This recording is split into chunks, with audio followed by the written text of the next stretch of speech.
Latin, country, pop, rock and roll, all at one station. 91.1 FM, The Boss.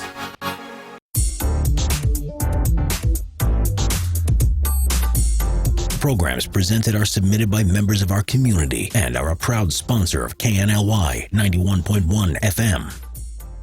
The views expressed do not necessarily reflect those of KNLY 91.1 FM, The Boss, and affiliates.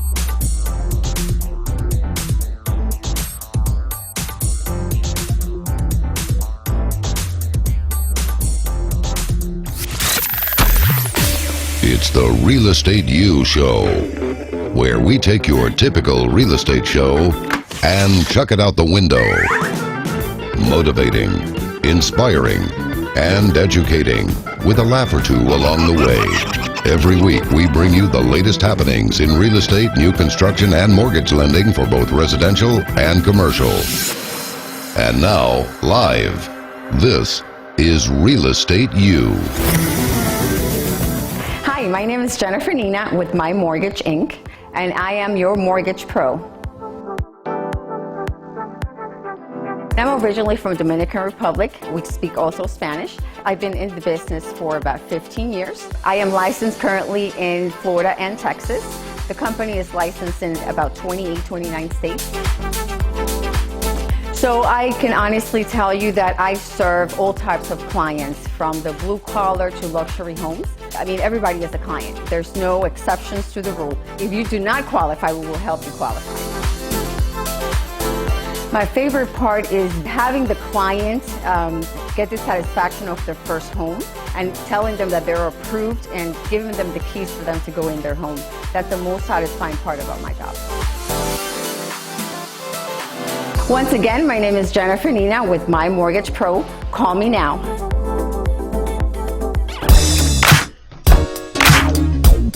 I need to hear. I can't hear. Where's your headset? I'm not on. I can't hear.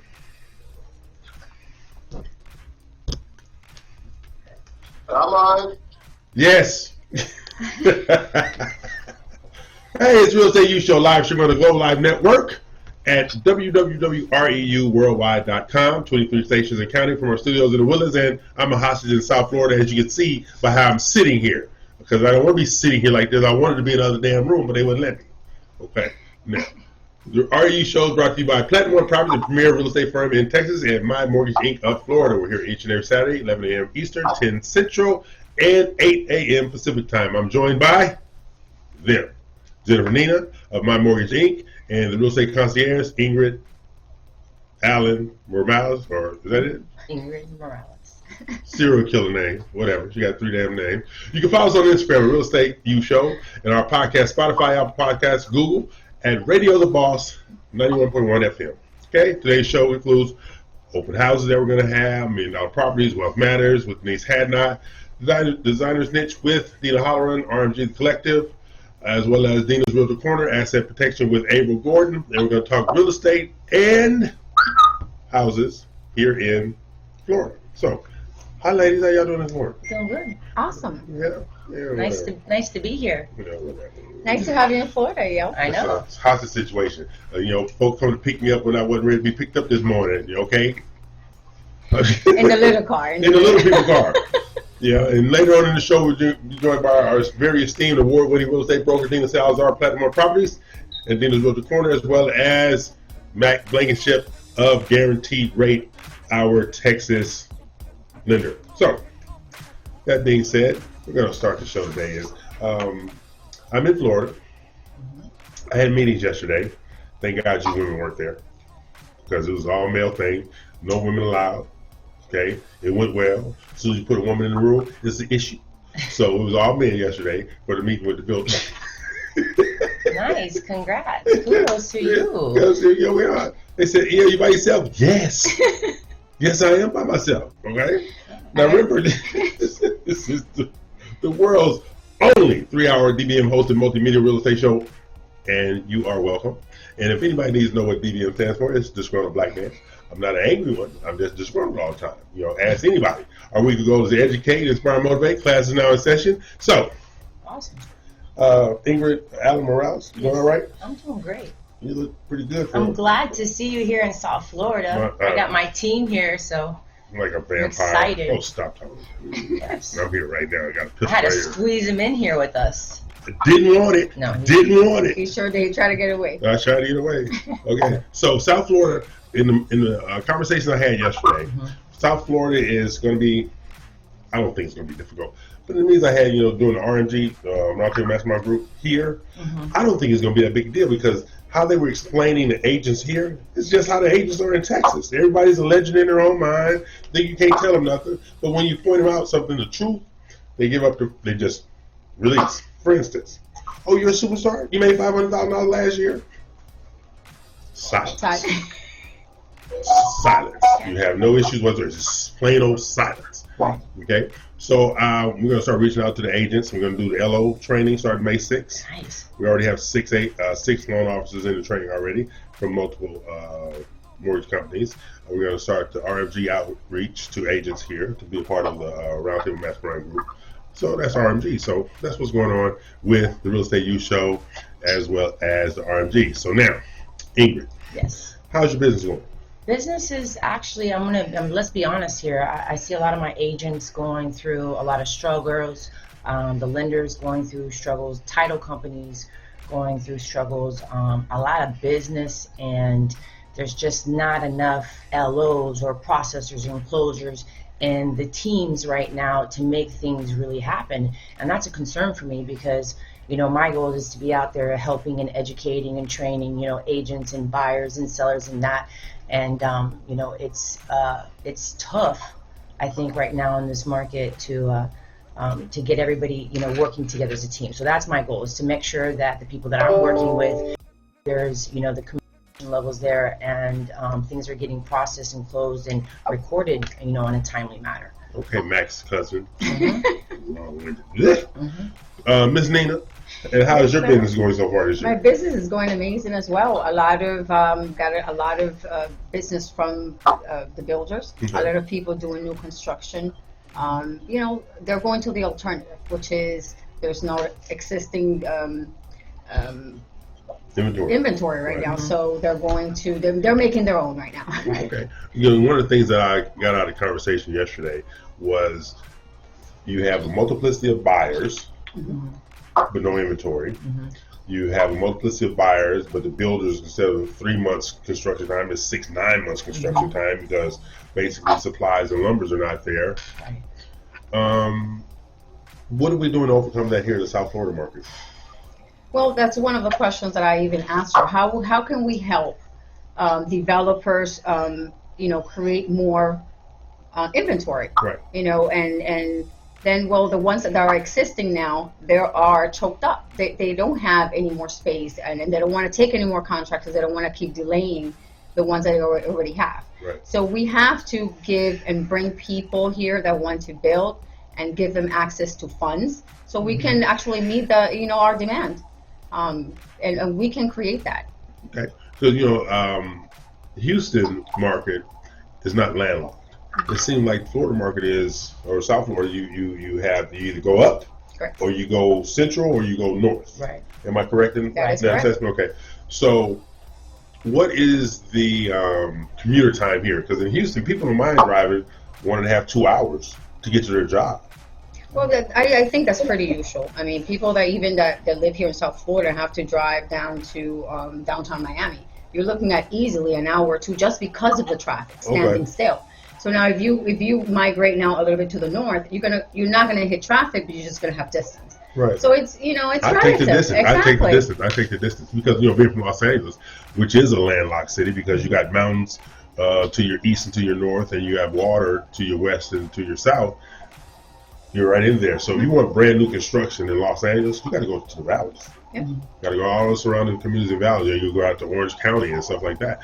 So here, what I was noticing yesterday, doing my research yesterday, you have these multi-million-dollar properties that are just hanging out there, waiting for a buyer, and you have, just like in Texas, that under $500,000 pending. So, what we're going to do is we're going to take a break. We're going to address the houses on the market, pay some bills, and this is the Real Estate You Show. I am E.O. Crane. They are not. For obvious reasons, because I'm adorable and they are not. Okay. Oh my God, we're so cute. Look at this. Oh God. Pay some bills, Carlo. Gee.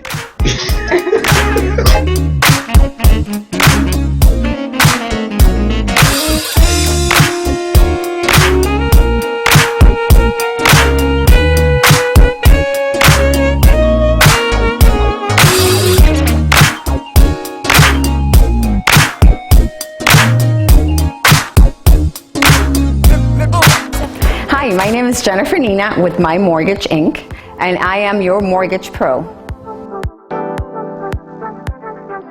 I'm originally from Dominican Republic. We speak also Spanish. I've been in the business for about 15 years. I am licensed currently in Florida and Texas.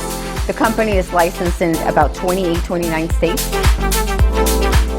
So I can honestly tell you that I serve all types of clients, from the blue collar to luxury homes. I mean, everybody is a client. There's no exceptions to the rule. If you do not qualify, we will help you qualify. My favorite part is having the client get the satisfaction of their first home and telling them that they're approved and giving them the keys for them to go in their home. That's the most satisfying part about my job.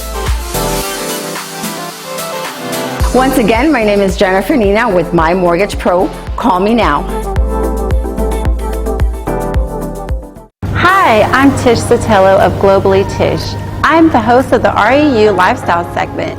Every Saturday, I will be sharing with you everything that's hot in real estate, food, fashion, fun, and travel. I will be going from different locations, showing you where our RMG collectives have listings.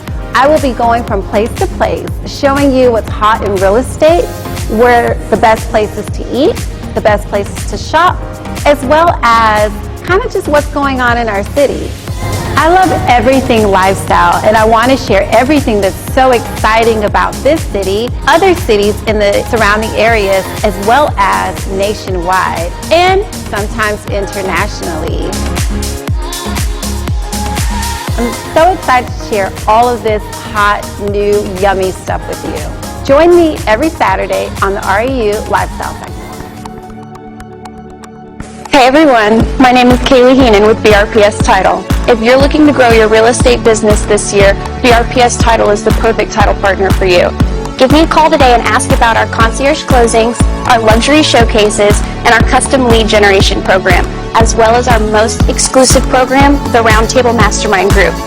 Give me a call at 832-603-2005. Hello, I'm Dina Salazar, broker and owner of Platinum One Properties and co-host of the REU Worldwide, which airs every Saturday, 10 to 1 Central Standard Time. Tune in each week to Realtor Corner with me as we share important information that will help you on your real estate journey. Look forward to seeing you there. And in the meantime, if you need anything real estate related, you can always get a hold of me at 832-646-9054. Dina Salazar, Platinum One Properties.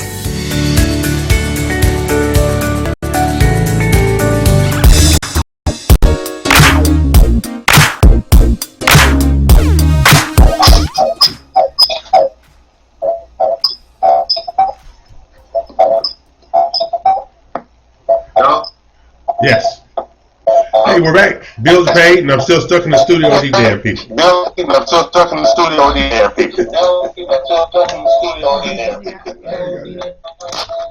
Okay.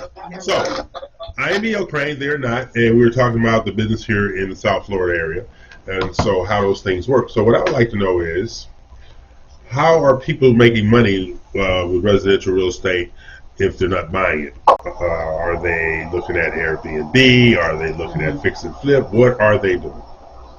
I personally think right now I have a lot of buyers in my pipeline that are having a hard time trying to find, properties. So we're really exploring like different options, instead of, really buying a primary residence and it being a debt to you.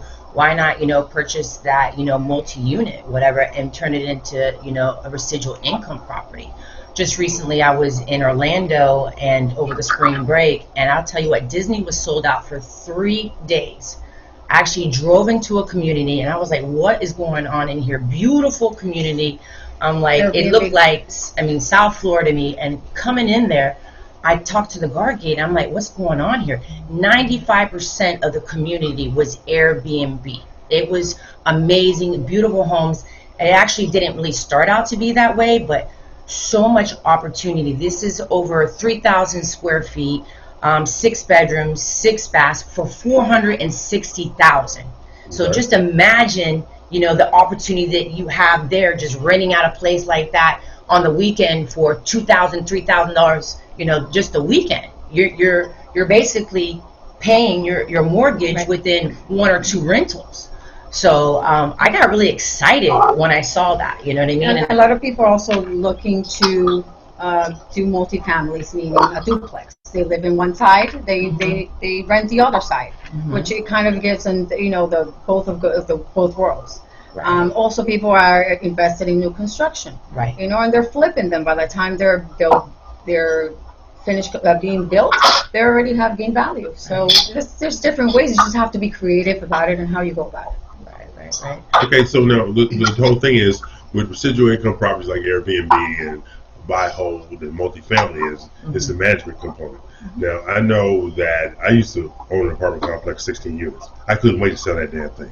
It's a headache. It's a headache. It's a total headache. Everybody is not meant to be a multifamily property owner.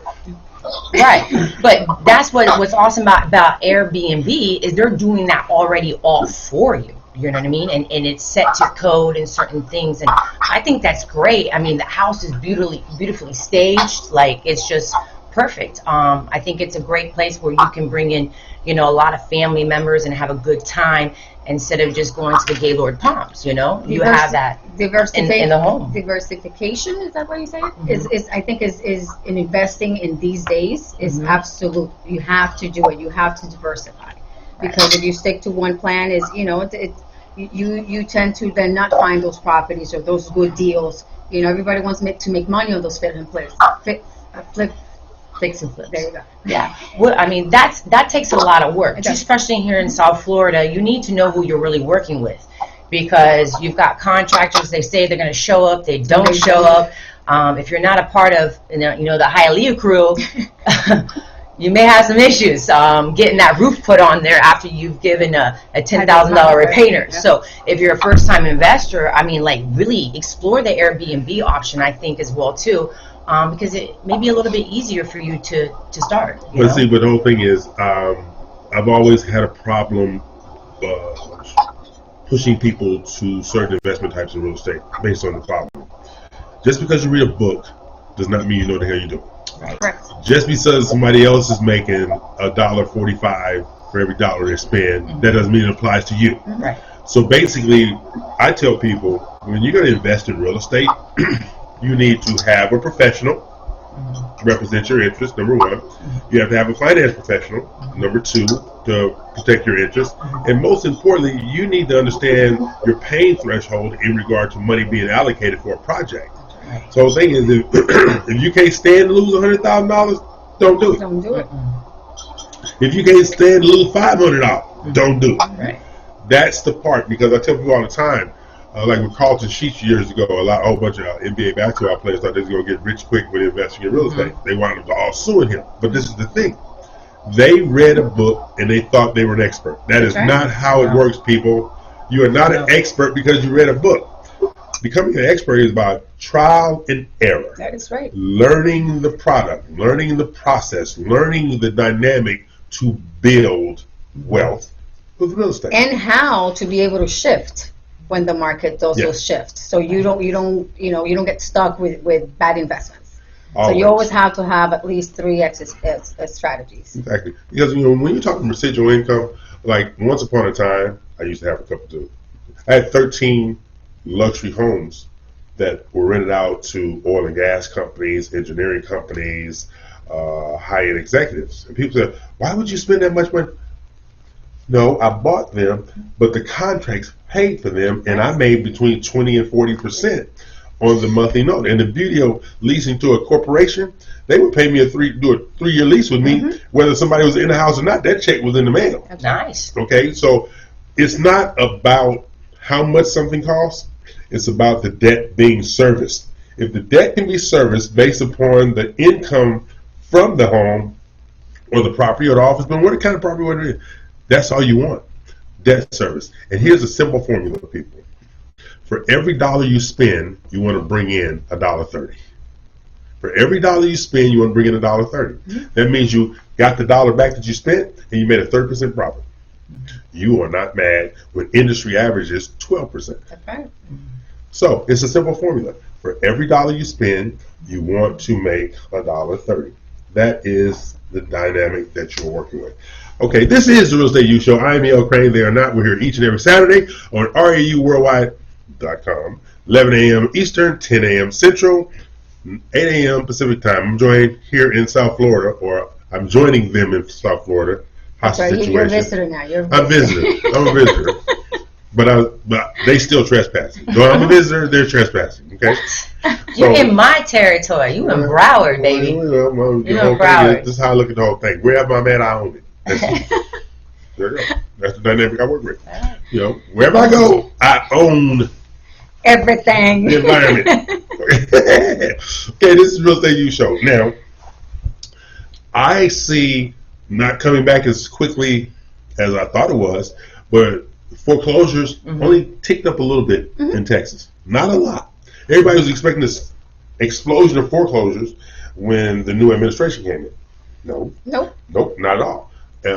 What it is there's not a forgiveness of debt, there's a forbearance of debt. Correct. People need to understand the difference between forbearance and people, forgiveness. Please do, people, because you tend to get in trouble because of not knowing the difference. Yes. And it can get you in foreclosure problems. So, make sure you have your lender explain this to you. Research, give yourself information. Do the research. Because sometimes people think that payments are going to be put in the back, and there's just a gap in payments that they give you. You don't have that money, and you go ahead and spend it. That's right. Now you're going to be 3 months right there. Yep. That's 120 days. That's right. Foreclosure is coming after you. I think it's also important for a buyer too, when you're searching for their home, is to make sure that you also speak to the lender and find out what type of programs they do have in case something like this happens. Because I've seen a case when I first got into the business with a lot of houses that were foreclosing on the Fort Myers area, and Caliber Home Loans, they didn't have a short sale division. So guess what happened? I'm sitting here trying to save, do what I need to do to save, but there was nothing. I was powerless. So I think that's a good thing, to make sure that you ask your lender, hey, what if shortcomings do come? What can we do, and this and that? Because if not, that's it. But see, the whole thing is, in that regard, is you have loss mitigation departments, you have short sale departments, stuff like that. Some of them, like I said, Caliber Home Loans, they didn't have that. But Caliber has loss mitigation. Now? Short sale? No, not short sale, loss mitigation. Okay. Two different animals. Okay, so tell me the difference then. Let's loss mitigation is they're trying to save the existing home. Right. Okay? They're trying to save the existing home. Okay? And short sale is the people are never going to be able to pay it off. They want to take less than what is owed by the person. But watch this here. On a short sale, people, if you owe $200,000 and they short sell it for $150,000, boom, you get a tax bill for the $50,000. You need to understand that component right there. That is a 1099. Can you say that again, though, so they hear this? 1099 tax bill. Okay, that's not forgiven. That's right. It's you get 1099 for $50,000, and you owe the tax due on that $50,000. So whatever your tax liability is, it just grew exponentially because of that. And this is what people understand. You have loss mitigation, you have short sale, but you also have something that most people just don't know, and I pride myself on this kind of stuff. I'm a researchaholic. You can call your lender, and that doesn't mean they're going to say yes, but you can call your lender and say, I am interested in a discounted payoff. What is that? Discounted payoff. You can get a discounted payoff on your car. You can get a discounted payoff on your appliances. You can get a discounted payoff on your jewelry and your furniture. People, this is what you need to understand. Most loans are front-loaded for the lender to make money on, not back-loaded, front-loaded. So if you've had that loan for 5 years, they've already made their money on that loan. That's right. They are, because your equity is none. Right. So they can afford to say, okay, we'll take a discount payoff. But the same thing happens. You have got to realize you're going to be 1099 on the difference.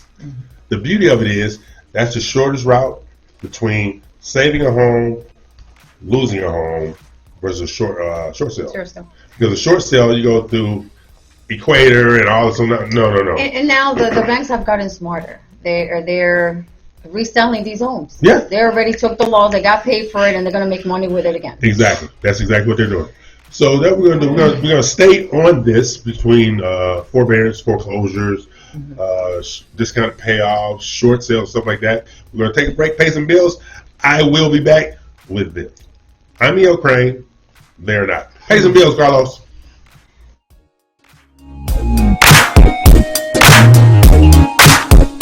Hi, my name is Jennifer Nina with My Mortgage Inc., and I am your mortgage pro. I'm originally from Dominican Republic. We speak also Spanish. I've been in the business for about 15 years. I am licensed currently in Florida and Texas. The company is licensed in about 28, 29 states. So I can honestly tell you that I serve all types of clients, from the blue collar to luxury homes. I mean, everybody is a client. There's no exceptions to the rule. If you do not qualify, we will help you qualify. My favorite part is having the client get the satisfaction of their first home and telling them that they're approved and giving them the keys for them to go in their home. That's the most satisfying part about my job. Once again, my name is Jennifer Nina with My Mortgage Pro. Call me now. Osborne Advisors, the official commercial mortgage company for the Real Estate News Show. Saturdays 11 a.m. Eastern and 10 a.m. Central on the Global Live Network, www.ruworldwide.com. For all your commercial real estate mortgage needs, go to www.ruloan.com for both commercial real estate and business loans nationwide. 800-460-9165. That's 800-460-9165. Hi, I'm Tish Sotelo of Globally Tish.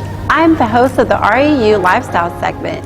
Every Saturday, I will be sharing with you everything that's hot in real estate, food, fashion, fun, and travel. I will be going from different locations, showing you where our RMG collectives have listings.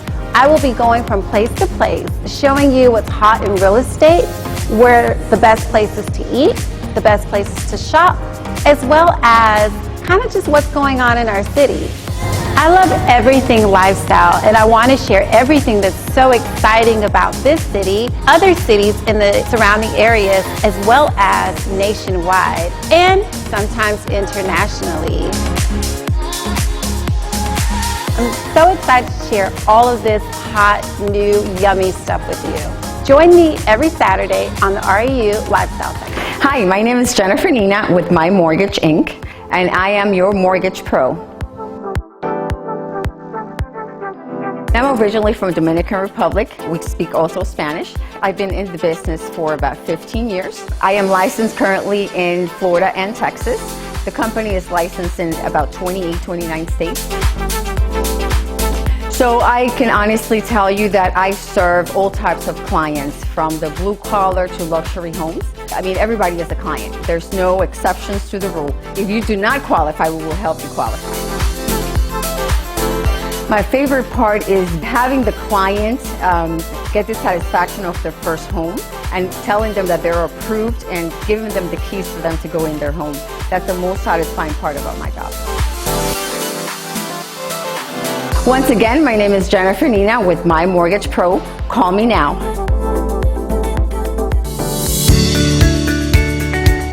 Hello, I'm Dina Salazar, broker and owner of Platinum One Properties. and co-host of the RU Worldwide, which airs every Saturday, 10 to 1 Central Standard Time. Tune in each week to Realtor Corner with me as we share important information that will help you on your real estate journey. Look forward to seeing you there. And in the meantime, if you need anything real estate related, you can always get a hold of me at 832-646-9054. Dina Salazar, Platinum One Properties.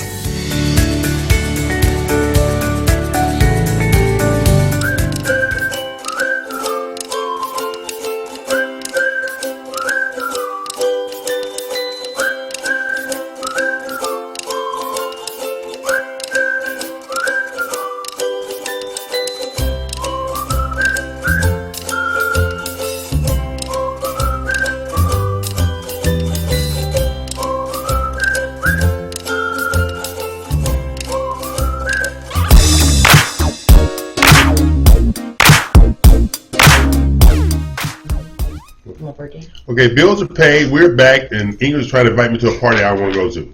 Let's start right there, damn it. Do I look like I want company? No. I want your company. Okay, people need to understand. I am just growing for a reason. People try to invade my space. Stop it, damn it. He's like, stop it, get away. Listen, he only invites people in those houses that he does every week. Yeah. He wants you once a year. That's it. That's it. He wants you to pay all the bills. That's right. That's right. We don't want to change a thing on that, okay?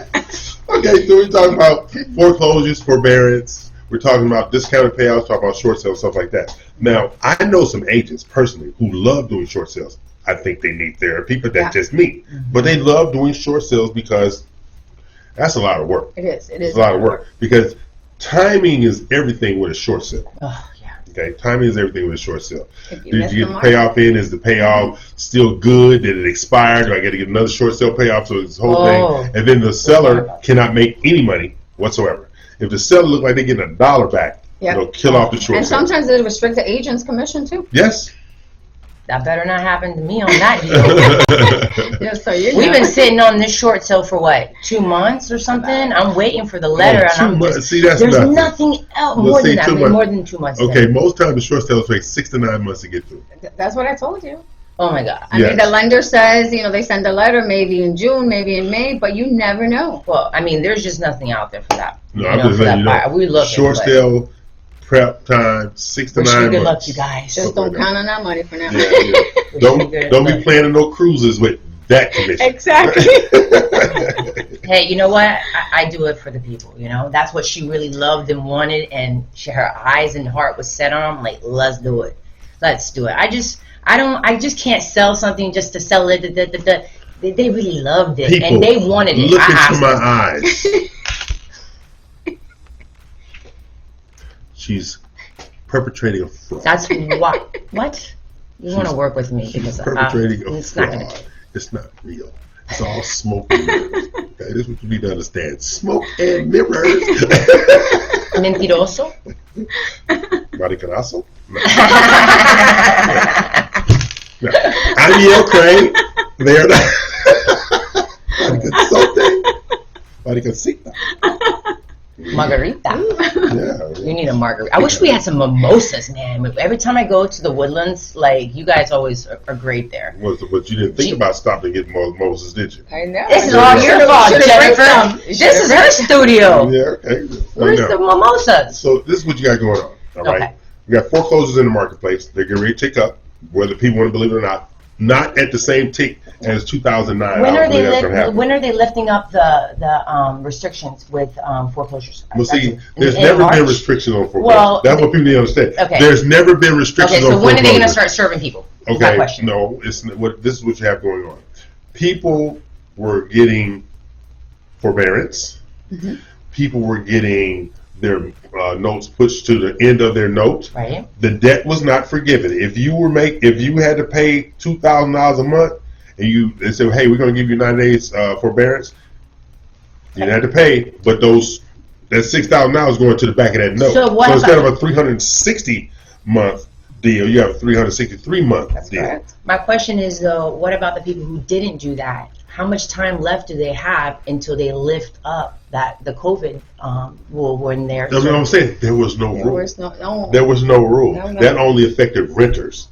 It was not. So a lender can still move forward with a foreclosure. Yeah, that was just They gave you help, but if you didn't take the help that it was supposed to, they would take your house from No, you. Yeah. the one that had restricted about evictions was renters.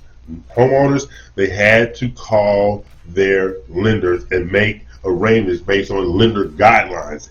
Each lender had its own guidelines. That's So all there do are. they still have an opportunity to do this? But what some lenders are, the big box Guys, banks, they're better the ones that call your lender now. Yeah, Call them today. The big box banks are the ones that are most watched, so because they'll get fined. It's the smaller independent mortgage bankers who are giving borrowers hell more so than the big box banks because they don't worry about getting fined. And the big box banks are the one I like to say the ones on TV. Okay, there you go. That kind of things. So that's what's going on with that. So now I know in this market here, beautiful homes, like I said, the $1 million properties, they're online. But how are they online? How are you resourcing the buyers for the $1 million homes? Because coming in today, I didn't realize how much waterfront property was here. What? No, I didn't. I really didn't. Because see, I'm thinking see the water, not have it at your backyard with all these all these houses. I didn't see. That's not what I'm accustomed to when it comes to waterfront property. They're beautiful, right? Yeah. Oh yeah, they're really nice.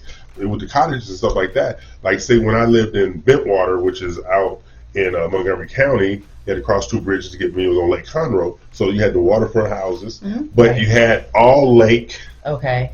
Then the other side, it wasn't canals. Right. Well, you have the intercoastal, and the intercoastal may have bridges to Exactly. get to the ocean. Exactly. So it's a little different dynamic for me to see all that coming in. Like, I didn't realize. And then you had these little small cottages had boat ramps behind them. With a big yacht in the back. Exactly. I'm like, what the hell going on over here? So it was a little different for me. So in targeting those buyers, because looking out of the window at the hotel, seeing these large yachts and these large boats and stuff like that, I'm like, who are they? It's a lot of money in Florida. A lot of money. Yeah. It's like, who are they? How do we target them? How do we resource them? How do we service their business? Right. Absolutely. It's about getting in their clique. That's all we have to do. Hang out where they hang out. Hang out in Meisner Park in Boca, Delray. Exactly. Let's go. Highland Beach. Yeah. They're there. They're there. You I gotta spent sit a out weekend there. in Highland Beach, and everybody you sat there. Network. And they don't look like it, millionaires. Oh yeah. And you have a conversation with them, and it's just being in that circle. Okay. Right. Choose your friends wisely. Put it that way. Yeah. That's what that means. But see, you have a dynamic here. I'm looking at Florida, I'm looking at Texas, all right? Texas has a lot of old, dirty, filthy money too, all right?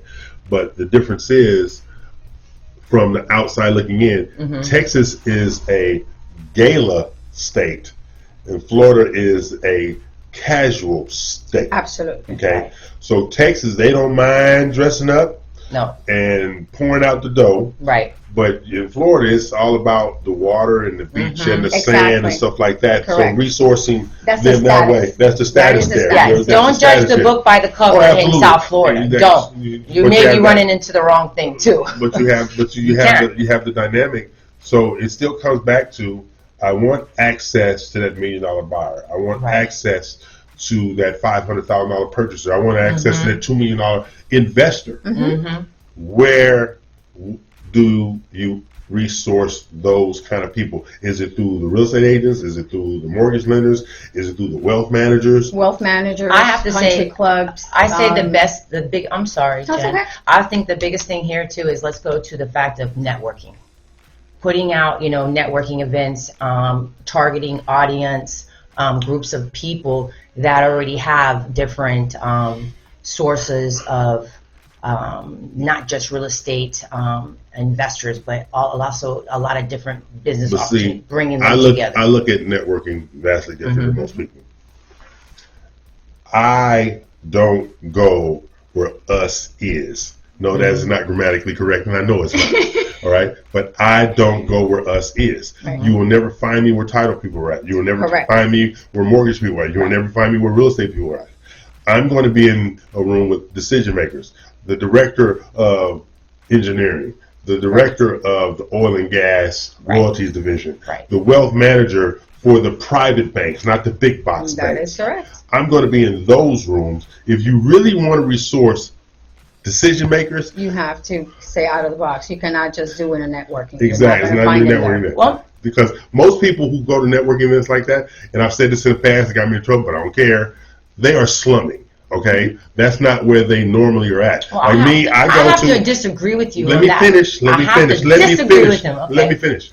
What I'm saying is, you have a situation where people who are trying to create a dynamic for themselves, they are not going to your traditional Correct. 6 to 8 happy hour at such and such a nightclub. Right. That's all I'm saying. Right, What you do is, it's those exclusive clubs. I'm going to the Oil Barons Ball. I'm going to the aviation show, things like that. like, Yes. show. The boat show. Those are the people that I personally attract into my networking events in my groups. Yes, to if she does say so herself. Yes. So I'm E.L. Craig. They're not. We're getting ready to take a break because she still vomits at the mouth and can't help herself. Okay, that would be Ingrid Allen Morales, Miss Chiquis. Okay. Networking at its finest. So we're gonna take a break, pay some bills. Yeah, I said that. Yeah. And we'll be back shortly.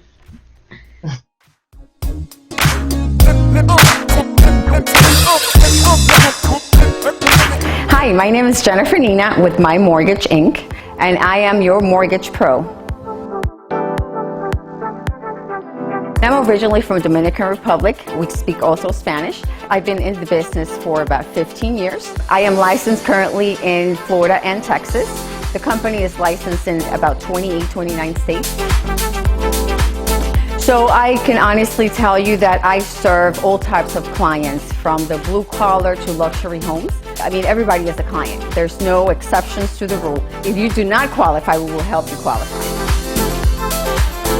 My favorite part is having the client get the satisfaction of their first home and telling them that they're approved and giving them the keys for them to go in their home. That's the most satisfying part about my job. Once again, my name is Jennifer Nina with My Mortgage Pro. Call me now.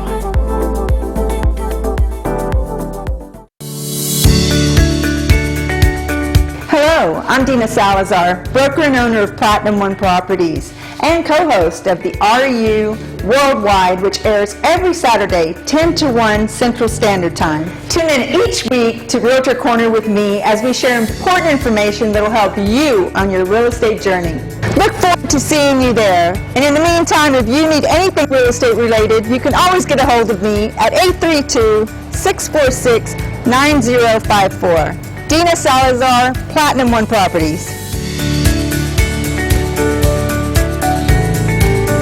Osborne Advisors, the official commercial mortgage company for the Real Estate You Show. Saturdays 11 a.m. Eastern and 10 a.m. Central on the Global Live Network, www.ruworldwide.com. For all your commercial real estate mortgage needs, go to www.ruloan.com for both commercial real estate and business loans nationwide. 800-460-9165. That's 800-460-9165. Hi, I'm Tish Sotelo of Globally Tish. I'm the host of the REU Lifestyle segment. Every Saturday, I will be sharing with you everything that's hot in real estate, food, fashion, fun, and travel. I will be going from different locations, showing you where our RMG collectives have listings.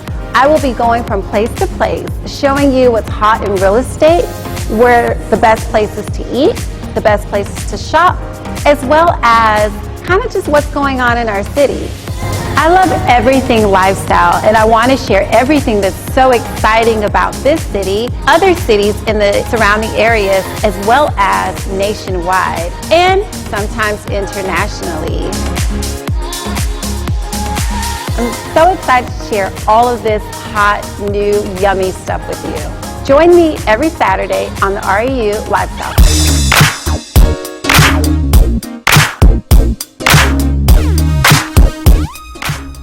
Okay, we're back. Bills are paid, and I'm still stuck in this damn studio with these people in Florida. Yes. Do I sound angry? Because I am. Disgruntled. Yes, there you go. So I'm joined by Miss Mouth Never Stops Moving, Ingrid Allen Morales. She can't help herself. She can't help herself. It's just one of those. She's like a rash you can't get rid of. I mean, it's just the way it is. You just have to grin and bear it. 2 shots of whiskey before every show. That's all you got to do. Okay. And then Jennifer Neat, also Ingrid Allen, is the real estate concierge. This is what her service is. She provides services that include closings, real estate services, and getting it done in the real estate industry. That's what she does. Of course, I have no information to support that. She just tells me. I'm just, I don't need a logo, name, nothing. I got nothing. No website. No website. I don't got nothing. Get onto that. Yeah. People, we will bring you up to date on the status of Ingrid's website before this particular segment is over with. Then we have Jennifer Neat of My Mortgage Inc., our mortgage pro. Okay. And I'm E.L. Crane of BRPS Title, nationwide title services provider. Ingrid, how's your website going? Well, you think it'll be done by the end of the year? You know what? To be honest with you, you guys, you know what my journey's been like for the past couple months, with no excuses, but family comes first. Okay, time out. No, Yeah. no. I'm a very creative person and an artistic person. You just got to be right. It's got to feel right. It's got to I got to deliver it. People, she's a sucker. Okay, let's go with that. She's a sucker. She has this lady who she loves and adores, and I met her. She's a really nice lady and stuff like that. But at the end of the day, you got to stop asking me for a check and get my job done that I paid you for. Damn it. Right, yeah. That's what your brand ambassadors are for, really. No, yeah, so. Okay, so I understand what you're going through and your personality issues. Boy, though she has. But at the same time, I love you. This is a wonderful woman by every measure. She just got issues. Her perfection is not like mine.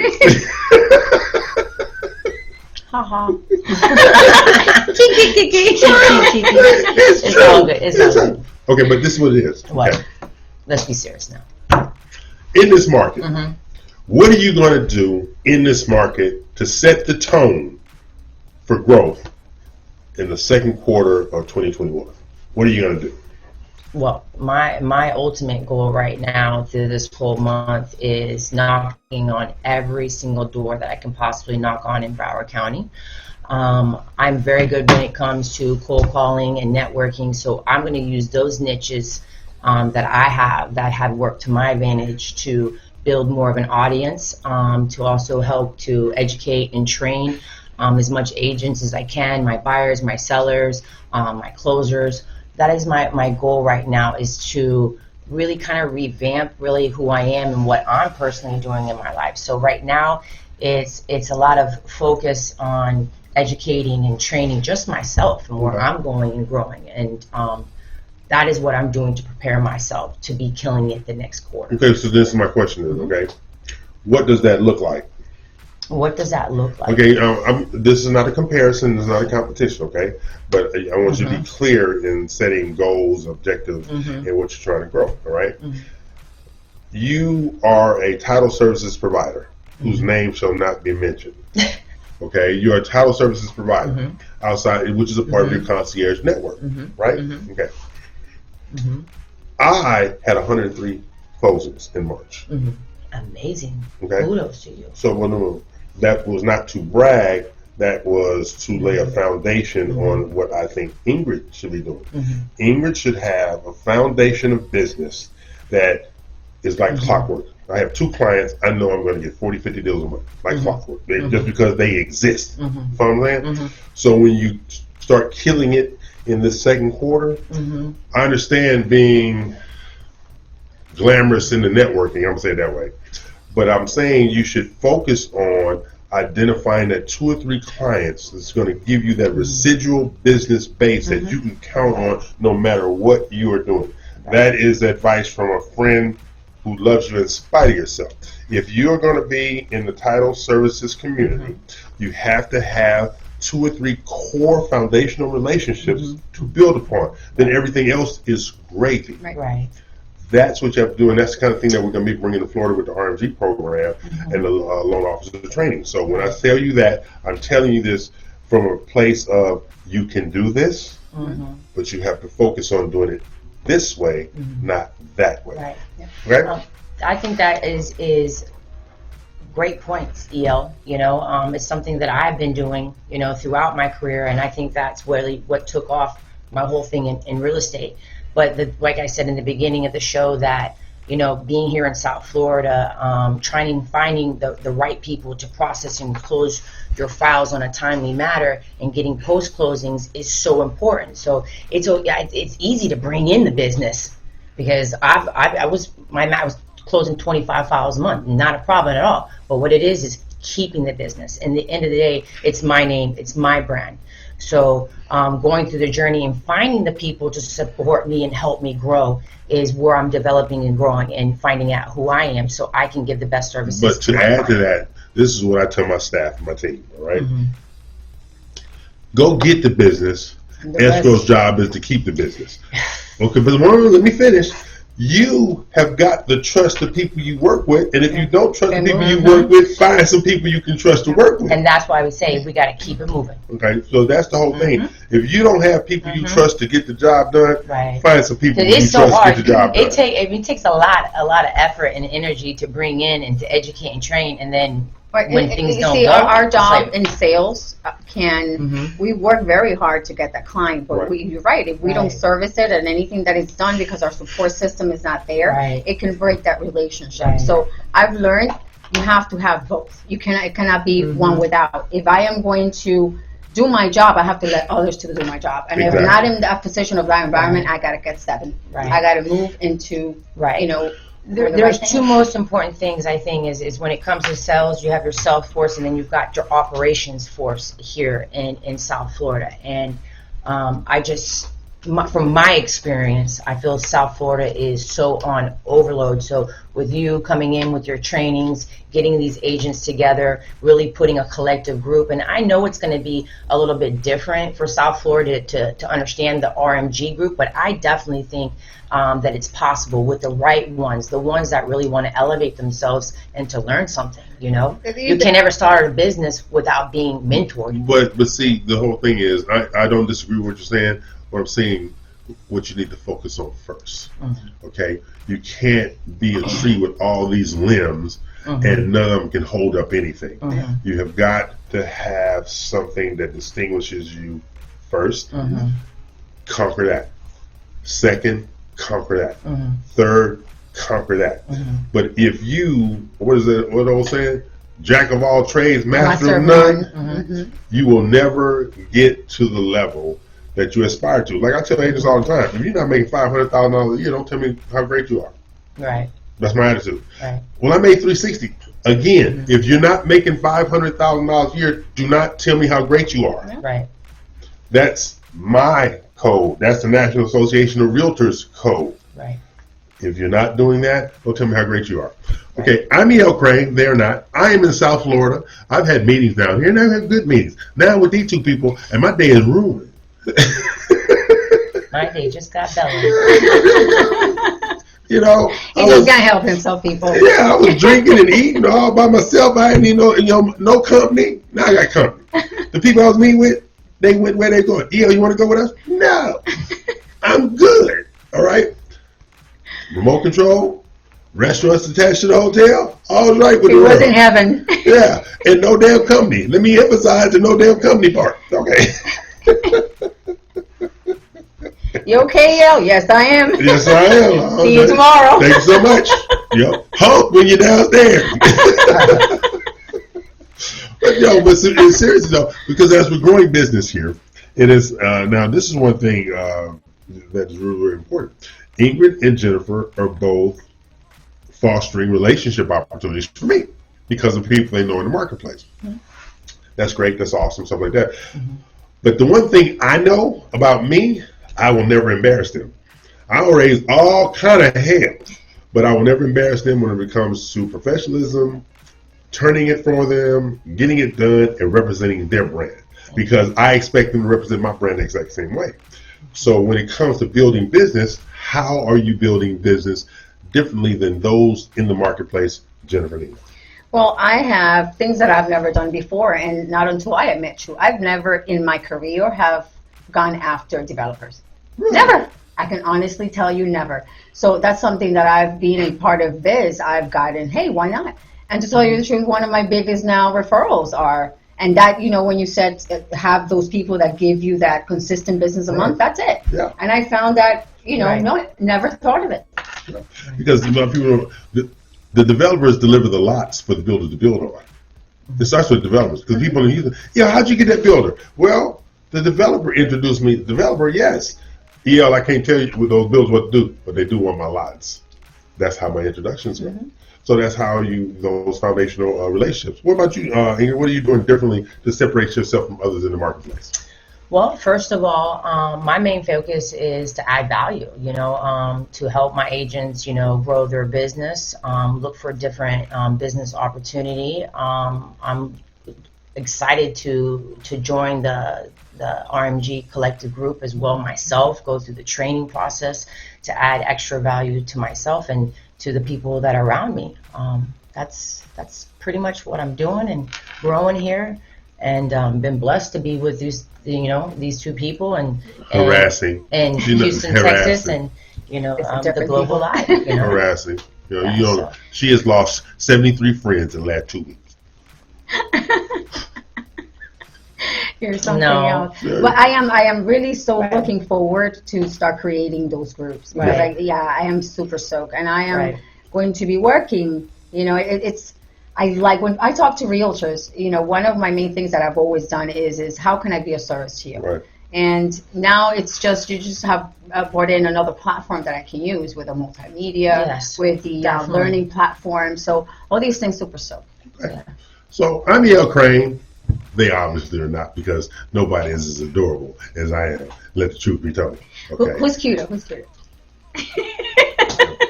I'm just saying. All right. Yeah. Oh, but before we go to break and bring on our Houston contingent, I have to ask a question, because a friend of mine yesterday told me I was high maintenance. Okay. Oh, you are. He's way high maintenance. Wait a minute. I'm not even that high maintenance. Let me get the question out. So I was sitting there like, no, I am not high maintenance. What's wrong with you? All right. So I called my sister. Yes, you are high maintenance. I called my niece. Yes, you are high maintenance. Affirmation. Okay. I called Kaylee, my marketing assistant at VRPS. Oh, yeah, you are high maintenance. I don't understand how I am considered to be high maintenance. Let me see. This guy has custom-made suits. How many? At least twice a month. Okay. And your point is what? I like to dress nice.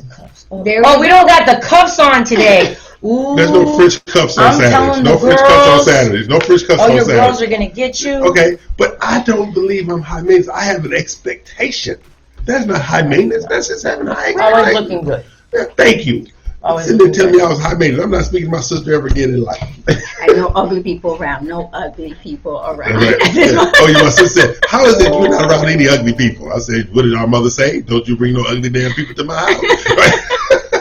Good looking people to the front line, ugly people to the back.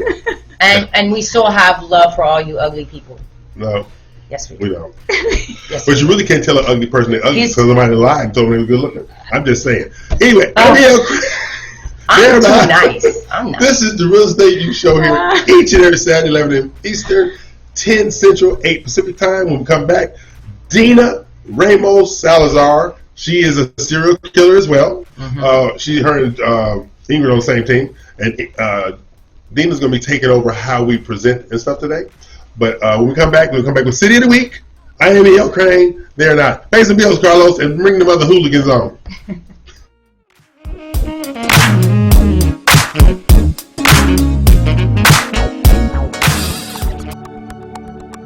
Hey everyone, my name is Kaylee Heenan with BRPS Title. If you're looking to grow your real estate business this year, BRPS Title is the perfect title partner for you. Give me a call today and ask about our concierge closings, our luxury showcases, and our custom lead generation program, as well as our most exclusive program, the Roundtable Mastermind Group. Give me a call at 832-603-2005. Hi there, I'm Dina Salazar, broker and owner of Platinum One Properties. For the past 20 years, my passion for real estate and strong sense of integrity have been the driving force and key to making real estate dreams come true for our clients. With preferred lenders, builders, and title companies, we are able to provide service beyond your expectations. So if you're in the market to sell, buy, or lease, give us a call today. Platinum One Properties, exceeding expectations and creating the standard in real estate. This was a proud sponsor of KNLY 91. Hi, I'm Tish Sotelo of Globally Tish. I'm the host of the REU Lifestyle segment. Every Saturday, I will be sharing with you everything that's hot in real estate, food, fashion, fun, and travel.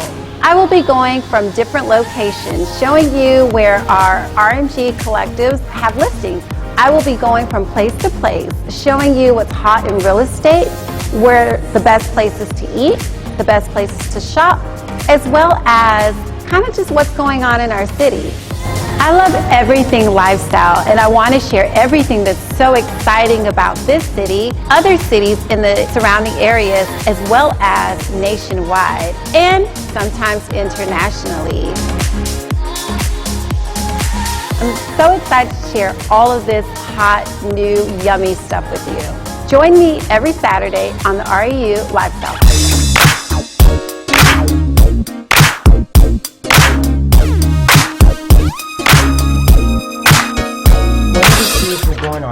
Okay, we're back. Bills are paid. And Carlos, bring them other hooligans up in the studio, please.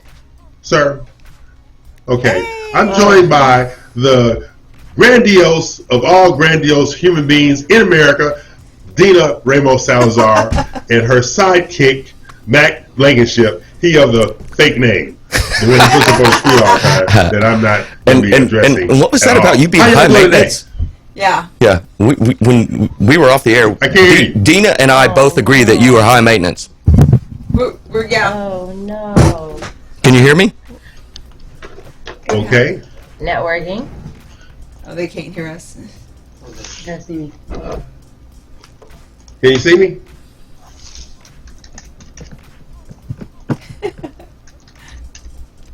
Okay. Can you hear me? Now, I can't hear you because I don't want to hear you. Let's go with that one there. I know what's going on. Give me some headphones. Okay. I can hear him, but he can't hear me. Right. I bet you it is. Can you hear me? Yes. Yes. Hello? No. Can you hear me? Yes. I can hear you. Tell Carlos to fix the damn computer. Carlos, fix the damn computer. I look fuzzy, right, you guys? Yeah, you do look fuzzy. Yeah. Okay. Yeah, so you do. Now, I don't need to hear you for you to hear my city of the week, Mr. Fact Checker, Mac Blankenship. Okay. All right. Yeah. You can't let him get away with that. Because like somebody doing nails across the chalkboard. So I don't need to hear your voice anyway. Okay. So now I have Carlos. We're gonna start with Texas. Okay. I have. What do I have? I have a 2-bedroom, 2-bath, 4,162 square foot estate for $1,900,000 in the town of Dish, Texas. Dish, Texas. Where would that be? Dish, Texas. Fact check. Give me a thumbs up. There you go. Flip. This is flip through this house. Wow. And they want $1.9 million for this house. Go through them. Carlos, go to the next slide. Is he froze? Nope, Look at that. $1.9 million. Keep going, Carlos. Keep it moving. Keep it moving right there. Keep it moving. Next slide. Look at that. $1.9 million. $1.9 million. Who in the hell? That's what I'm gonna start right there. Who in the hell is gonna pay $1.9 million? Who staged that house? We got to call our You got to set up. Next slide. You got it? Oh my goodness. You too Are can you live like serious? this for $1.9 million in Dish, Texas. Are you Okay? serious? I'm totally serious. This is okay. Now, go to that last slide. We have one more.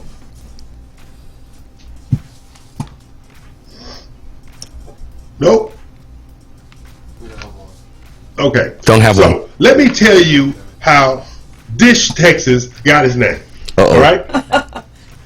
This Denton County town was originally named Clark. However, residents voted to rename it in 2005 as a publicity stunt so that Dish Network can give them all free satellite service. Are you serious? That's why you got the name Dish Texas. Oh my gosh. That's why you got the name Dish Texas. So, I'm just saying. All right? Now, that's Dish Texas. So, now, Carlos, bring out my friends in Houston back up on the screen, please. So, because I want to go to my Florida city of the week. Florida city of the week. This is easy, Mac. Boca Raton. Boca Raton. Oh, love it. Boca Raton. All right? But watch this here. I have a 7-bedroom, 10-bath, 8,664 square foot home that has a private ice rink for hockey practice inside. Yes. Wow. Okay? For $25,900,000 in Boca Raton. Woo. Okay? I didn't have time to do how much y'all was going to pay for this every month so that I could live there and y'all could just visit. But I'm just saying that's how it's structured out. Okay. So, now, this is what we have. You like to know how he got his name, Mac? Give me a thumbs up. All right. There you go. How he got his name? The Spanish Boca de Ratones means rat's mouth. It means a term used by seamen to describe a hidden rock which a ship's cable might rub against. So, would you like to move to Rat's Mouth, Florida, Mac Blankenship? No. Let me tell you, you will actually would love it. You would love living in Rat's Mouth, Florida. It's beautiful in Rat's Mouth, Florida, Mac Blankenship.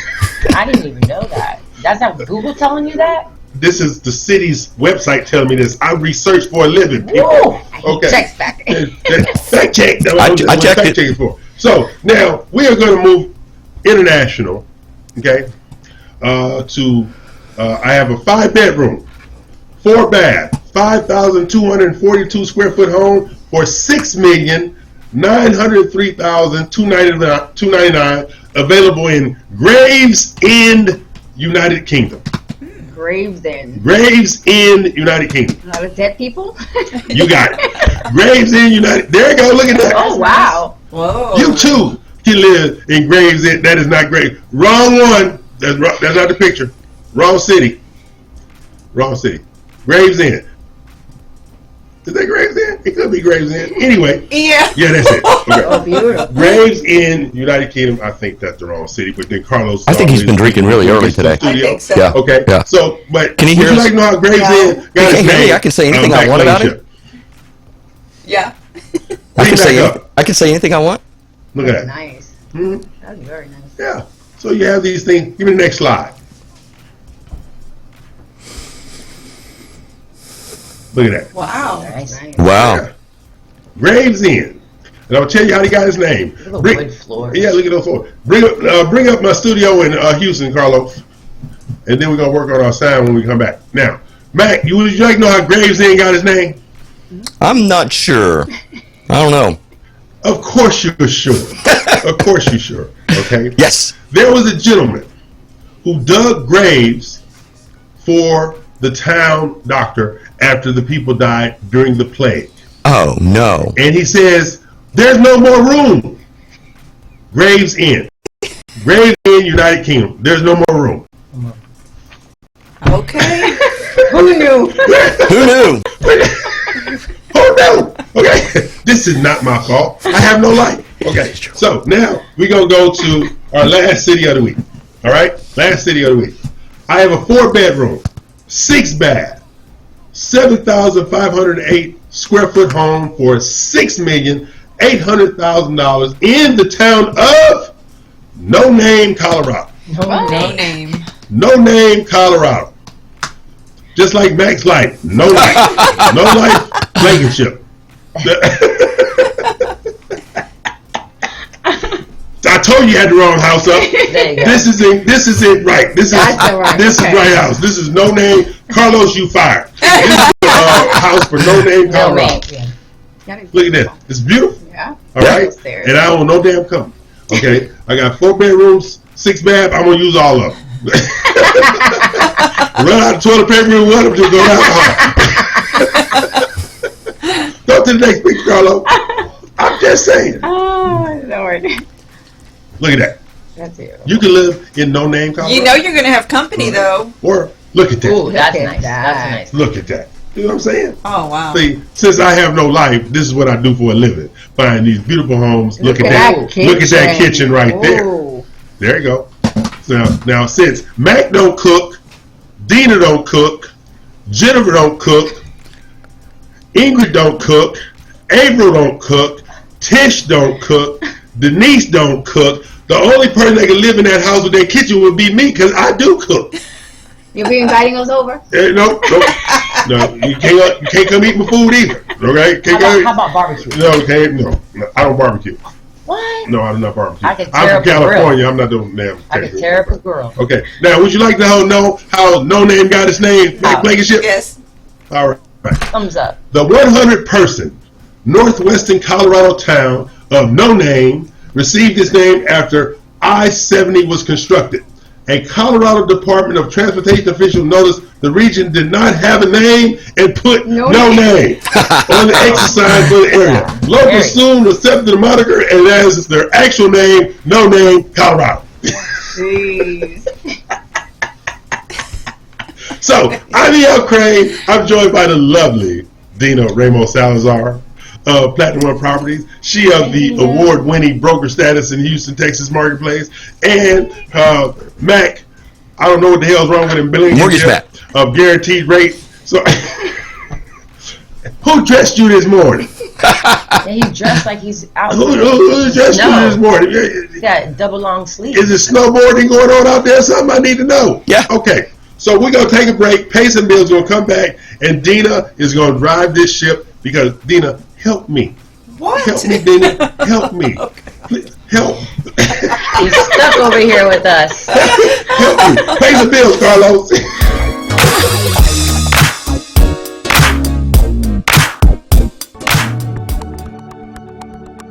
Hey everyone, my name is Kaylee Heenan with BRPS Title. If you're looking to grow your real estate business this year, BRPS Title is the perfect title partner for you. Give me a call today and ask about our concierge closings, our luxury showcases, and our custom lead generation program, as well as our most exclusive program, the Roundtable Mastermind Group. Give me a call at 832-603-2005. Hi, I'm Tish Sotelo of Globally Tish. I'm the host of the REU Lifestyle segment. Every Saturday, I will be sharing with you everything that's hot in real estate, food, fashion, fun, and travel. I will be going from different locations, showing you where our RMG collectives have listings.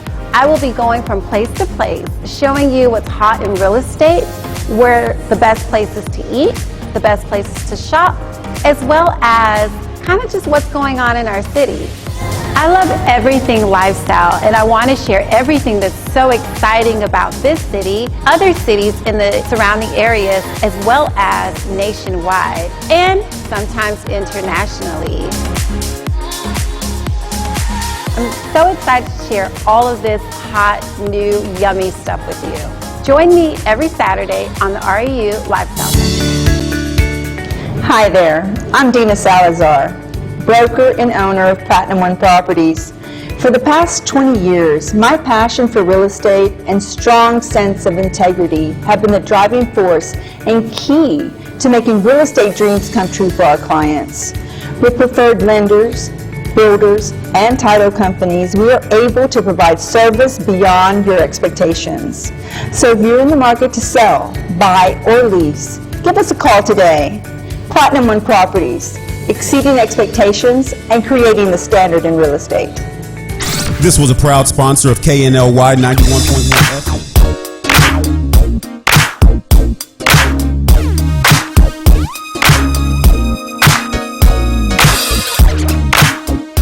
Eddie here, Platinum One Properties. We're creating the standard, building relationships. We're members of BROAC and GHBA, Greater Houston Builders Associations. These relationships have given us the ability and the opportunity to help you with your real estate purchases. We built relationships with lenders, title companies, and home repair services. We can come in and we can help you decide the way to sell your home, how to put it on the market, and the best value for it. At Platinum One Property, we want you to get the best deal and the best offer. Edward Anderson at 281-989-7987 or Dina Salazar 832-646-9054. This was a proud sponsor of KNLY 91.1 FM.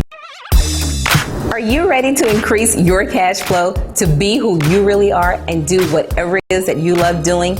Join me, Denise Hadnot, as I bring Wealth Matters to the Real Estate You Show. Every Saturday, we'll have a segment discussing wealth building by way of real estate. We will have weekly tips on how to improve your personal economy as well as your business economy.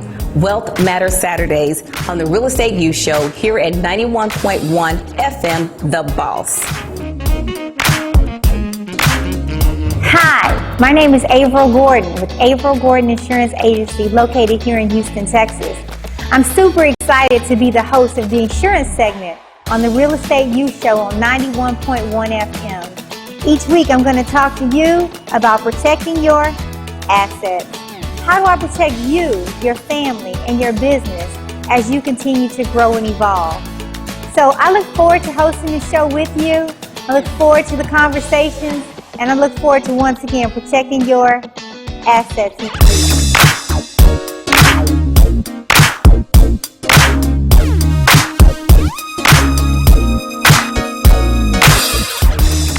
Are you ready to increase your cash flow to be who you really are and do whatever it is that you love doing?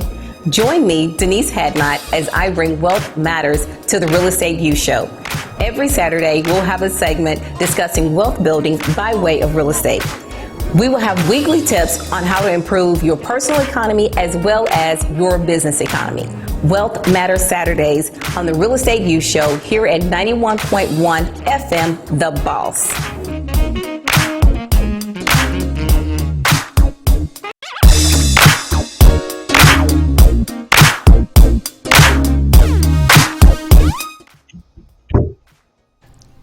Okay, we're back. Put up the mean people. Put the mean people up, Carla. Can you hear us now? Yes. I can hear you now. Oh, great. Oh. Hello over there. But I can't see you now, though. Not that I want to see Mac any damn way. I'm just saying. You just have a visual there. There we go. Hello, Mac Blankenship. How you doing, sir? Good morning, Mr. E.L. Crane. How you be on this fine Saturday morning? Fantastic. I'm a hostage, okay? Y'all need to help me. Send somebody to get me.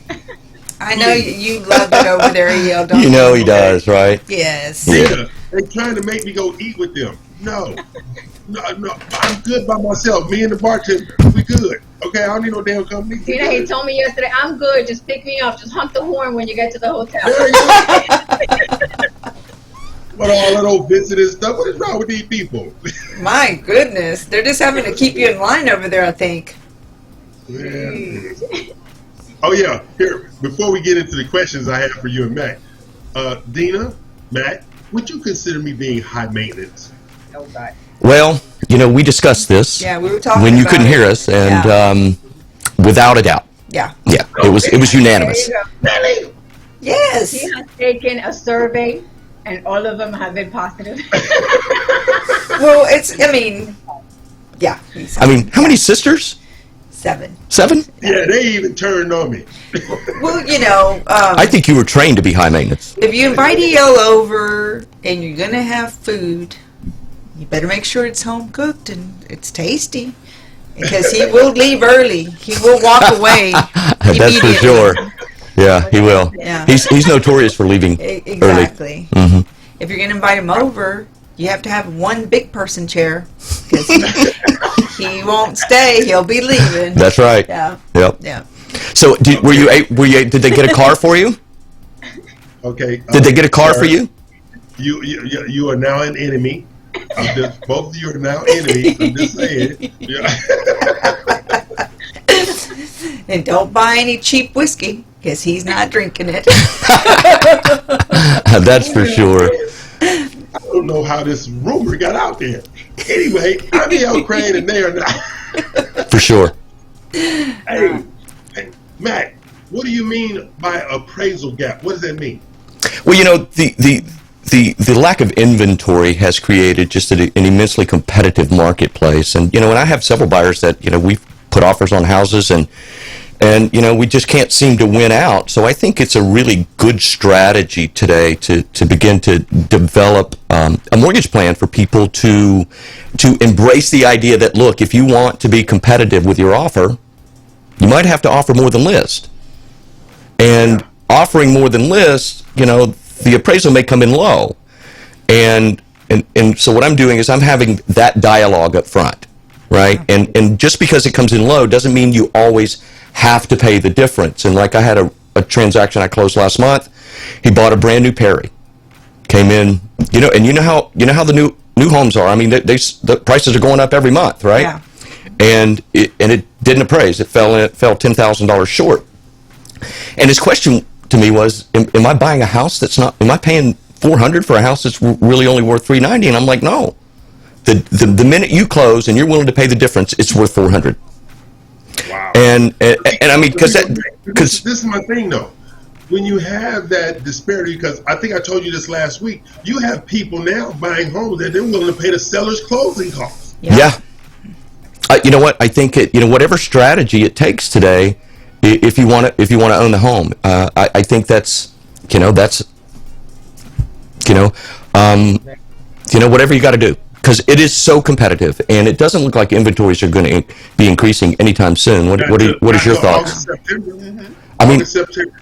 Now, Dina, when you're out there with your buyers, are you having this constant bidding war? Is it based on price point, or is this every house type, every price point? It tends to be with the price points that are lower. That it's really super duper competitive, because they just most people are in a certain price bracket. But there is a good conversation that needs to take place that realtors need to be aware of, as well as the buyers, in terms of paying over when you're bidding over. Like Max said, if it doesn't appraise, what's going to happen? Some people don't care. They're like, what, I have the cash reserve, I'm willing to pay, what I offered, and if it doesn't appraise, I'll pay the difference. If that's the case, I recommend using an addendum, which is called the addendum concerning the right to terminate due to the lender's appraisal.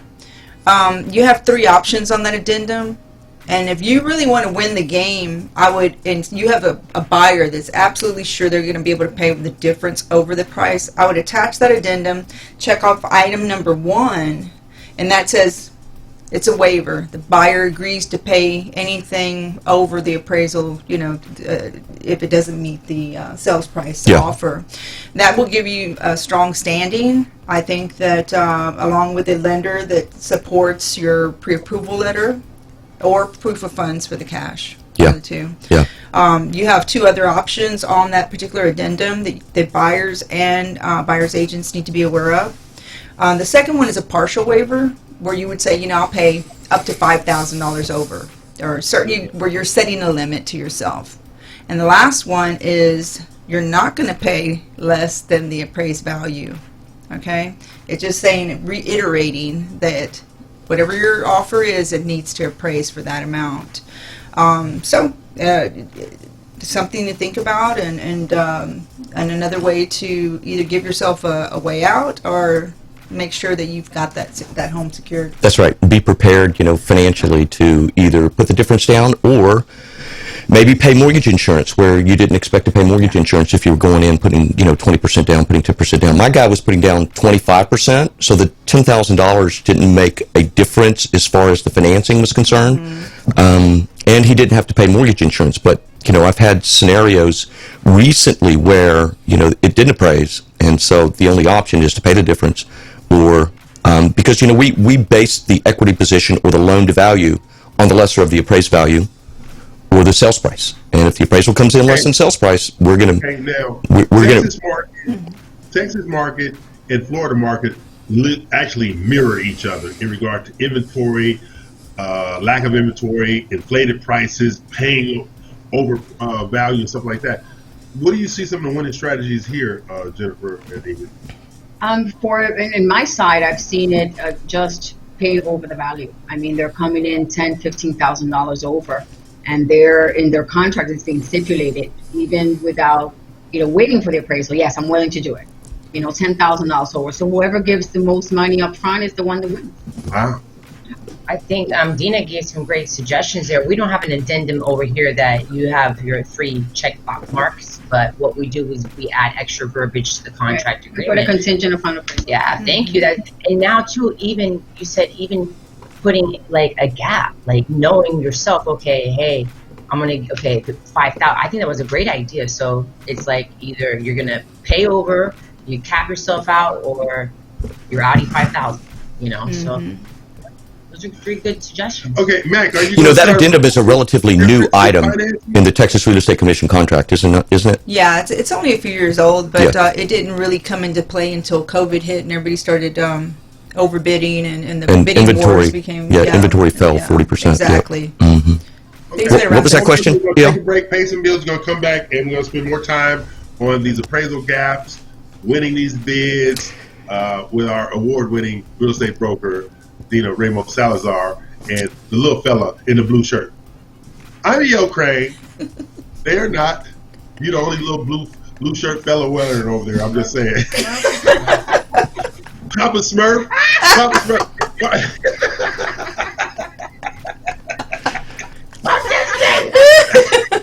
Cut. Go to commercial. Oh my gosh. It's not my fault. Oh, it's always your fault. Yeah, you're bad. It's always your fault. What? That really came from her mouth. See, it wasn't even me. Hey, but, we are expecting guests today, so we're going nationwide today. So we're Florida, Texas, and California. Yeah, we have guests from California that are going to be on the air with us today. Okay. Nice. West Coast, Cali. Pay some bills, Carlos, and get Papa Smurf off the screen.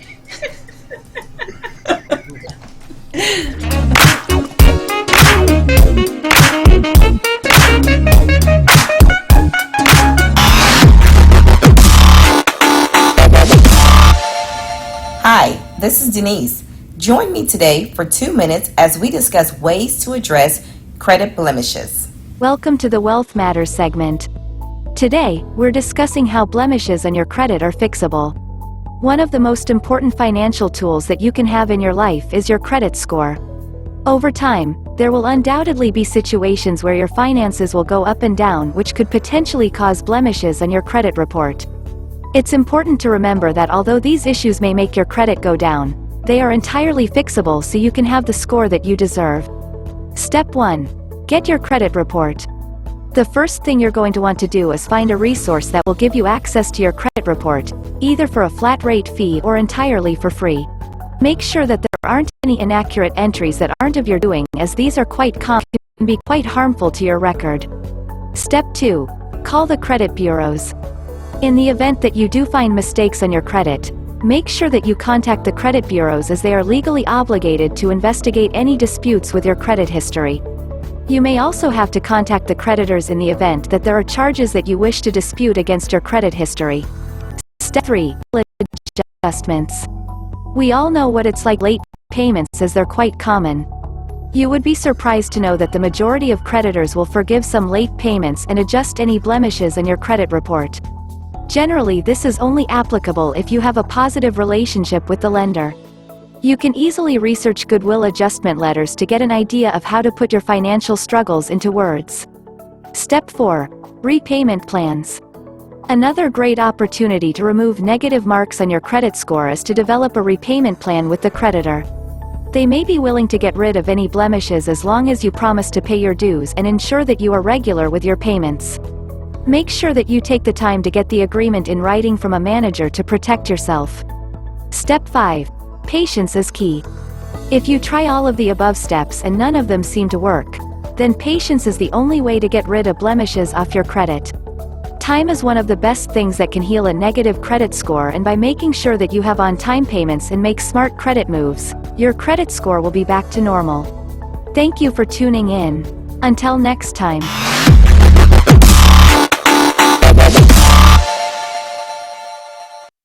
Hi, my name is Jennifer Nina with My Mortgage Inc., and I am your mortgage pro. I'm originally from Dominican Republic. We speak also Spanish. I've been in the business for about 15 years. I am licensed currently in Florida and Texas. The company is licensed in about 28, 29 states. So I can honestly tell you that I serve all types of clients, from the blue collar to luxury homes. I mean, everybody is a client. There's no exceptions to the rule. If you do not qualify, we will help you qualify. My favorite part is having the client get the satisfaction of their first home and telling them that they're approved and giving them the keys for them to go in their home. That's the most satisfying part about my job. Once again, my name is Jennifer Nina with My Mortgage Pro. Call me now. Hi, my name is Jennifer Nina with My Mortgage Inc., and I am your mortgage pro. I'm originally from Dominican Republic. We speak also Spanish. I've been in the business for about 15 years. I am licensed currently in Florida and Texas. The company is licensed in about 28, 29 states. So I can honestly tell you that I serve all types of clients, from the blue collar to luxury homes. I mean, everybody is a client. There's no exceptions to the rule. If you do not qualify, we will help you qualify. My favorite part is having the client get the satisfaction of their first home and telling them that they're approved and giving them the keys for them to go in their home. That's the most satisfying part about my job. Once again, my name is Jennifer Nina with My Mortgage Pro. Call me now. Hi, my name is Jennifer Nina with My Mortgage Inc., and I am your mortgage pro.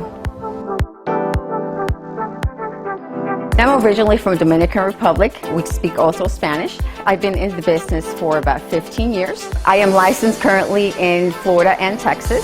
The company is licensed in about 28, 29 states. So I can honestly tell you that I serve all types of clients, from the blue collar to luxury homes. I mean, everybody is a client. There's no exceptions to the rule. If you do not qualify, we will help you qualify. My favorite part is having the client get the satisfaction of their first home and telling them that they're approved and giving them the keys for them to go in their home. That's the most satisfying part about my job. Once again, my name is Jennifer Nina with My Mortgage Pro. Call me now. Hi, I'm Tish Sotelo of Globally Tish. I'm the host of the REU Lifestyle segment. Every Saturday, I will be sharing with you everything that's hot in real estate, food, fashion, fun, and travel. I will be going from different locations, showing you where our RMG collectives have listings. I will be going from place to place, showing you what's hot in real estate, where the best places to eat, the best places to shop, as well as kind of just what's going on in our city. I love everything lifestyle, and I want to share everything that's so exciting about this city, other cities in the surrounding areas, as well as nationwide, and sometimes internationally. I'm so excited to share all of this hot, new, yummy stuff with you. Join me every Saturday on the REU Lifestyle segment. Hey everyone, my name is Kaylee Heenan with BRPS Title. If you're looking to grow your real estate business this year, BRPS Title is the perfect title partner for you. Give me a call today and ask about our concierge closings, our luxury showcases, and our custom lead generation program, as well as our most exclusive program, the Roundtable Mastermind Group.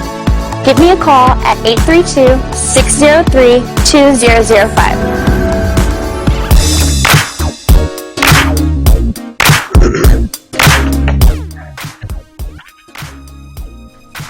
Okay, bills are paid. I'm back in the hostage situation. I mean, Dina, they trying to make me take pictures over here. Please tell them to stop it. Yeah. Oh, okay. Yeah, he's not a happy camper there. You are outnumbered, EL. Yeah. You just need to go with it. Yeah. Just go with it, EL. People need to understand, every picture needs a hit. That's it.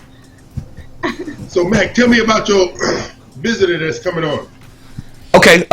Yeah. So, they're a group out of California, Orange County, California, and they created a really big presence for themselves on Instagram, and that's where we met, was on Instagram, and we exchanged content between each other, and I used their content, they used my content, and having moved to Guaranteed Rate, who knows, maybe I could develop some relationships in California and start lending in California is what I'm hoping.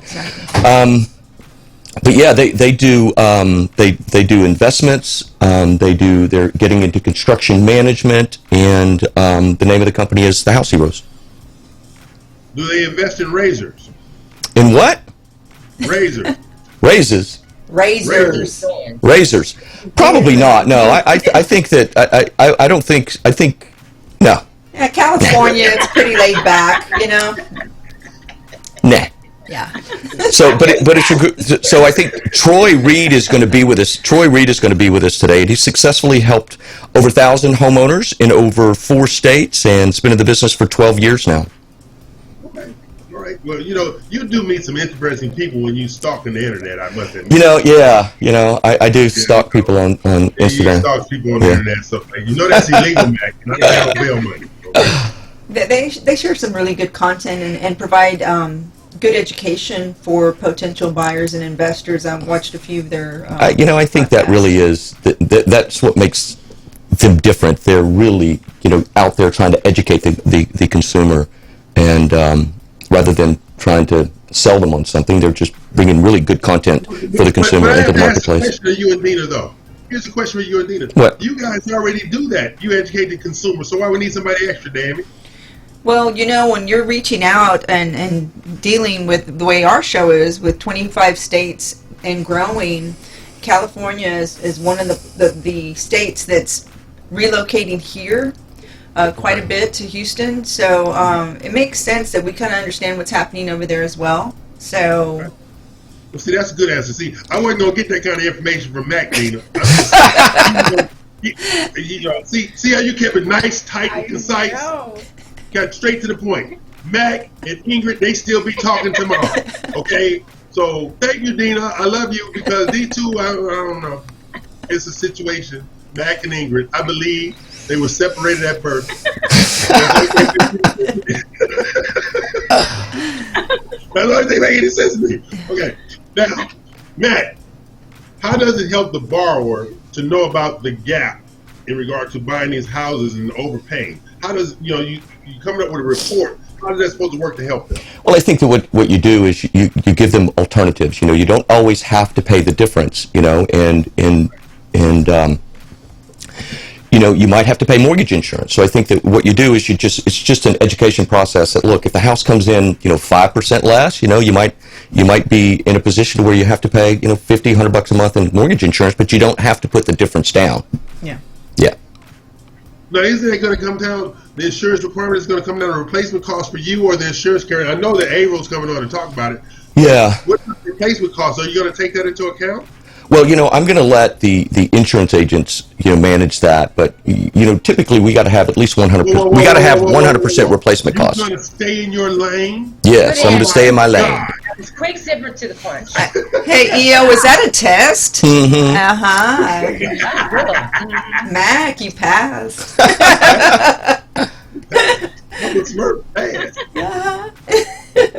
So this is what I got. Now, this is what's going on in the two markets, that they really, really mirror each other. You have an onslaught of buyers under $400,000. Okay, Mac, do you think anything is coming down the pike, and this is for you as well, Jennifer, coming down the pike loan-wise that's going to allow people to buy more because they are being gapped out or priced out or not priced out of the market? You think anything coming up like no increases? You know what? No increases? I was hoping that there would be a first-time homebuyer program in the stimulus package, but I'm not aware of anything related to that. And I posted an article on LinkedIn yesterday. It said that there is a $2.5 million house shortage in America today. That's a lot of houses that that nationwide that need to be built at some point here in the near future to provide adequate housing and affordable housing. And with prices going up the way that they are, that means taxes are going to go up. That means insurance is going to go up. And I think that multi-generational is a solution, and that's a unique concept, isn't it? To families are going to have to buy houses together, maybe. Yeah. Or something innovative needs to happen in the real estate market that brings affordability back. Now, this is, I'm going to tell you something. My friend Brandon, anyway, I sent Brandon over to New Orleans to meet with my sister and some people a couple days ago, all right? The builder out of Macomb, Mississippi is getting ready to build 1,000 houses in New Orleans, okay? Yeah. Because New Orleans, they have their lack of inventory. They're underwater, not low. They're underwater inventory 9 months. Wow. They're 9 months underwater with inventory in New Orleans. Wow. Okay. So it's going to take developers and builders from outside the states that they're in. Like this guy came in from Mississippi saying, hey, this is an opportunity to really address the housing shortage. It's not low inventory. They have, like you just said, Mac, $2.5 million less. They're 9 months underwater housing shortage in New Orleans because it's a huge problem nationwide. It really is. Yeah. Everything is floodable. Yeah. Mm-hmm. One of the things that we embrace at Guaranteed Rate is maybe it's a good idea to go in and consider buying that house that's run down that maybe need to be rehabilitated. And I'm gonna bring up the topic next week of 203K and home style. Bringing up the 203K, the construction loans as well. So and that's in my experience here in Florida. That's where people are drifting to. The new construction, the rehabs. Just as long as the slab's there, it becomes more. But then you run into a new problem, and the new problem is, hey, Mac, all the contractors are busy. Mac, look at the clock. Hold the thought. Don't make me come flying out there and do something. All right. IBL Crane, they are not. This is the Real Estate U Show. Mac is not paying attention to the clock. Then again, it did be raised in New Orleans, Louisiana, and they don't know how to tell time. So that's right. Take a break, pay some bills.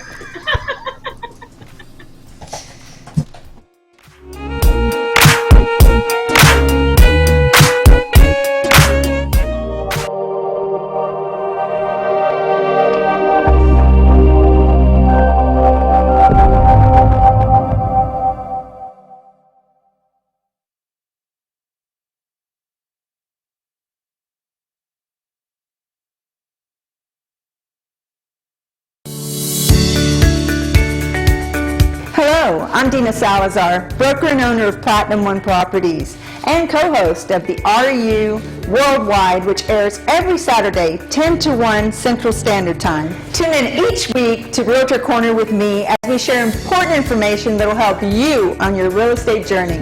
Look forward to seeing you there. And in the meantime, if you need anything real estate related, you can always get a hold of me at 832-646-9054. Dina Salazar, Platinum One Properties. Hi, my name is Averill Gordon with Averill Gordon Insurance Agency located here in Houston, Texas. I'm super excited to be the host of the insurance segment on the Real Estate U Show on 91.1 FM. Each week I'm going to talk to you about protecting your assets. How do I protect you, your family, and your business as you continue to grow and evolve? So I look forward to hosting the show with you. I look forward to the conversations, and I look forward to once again protecting your assets each week. Hey everyone, my name is Kaylee Heenan with BRPS Title. If you're looking to grow your real estate business this year, BRPS Title is the perfect title partner for you. Give me a call today and ask about our concierge closings, our luxury showcases, and our custom lead generation program, as well as our most exclusive program, the Roundtable Mastermind Group. Give me a call at 832-603-2005.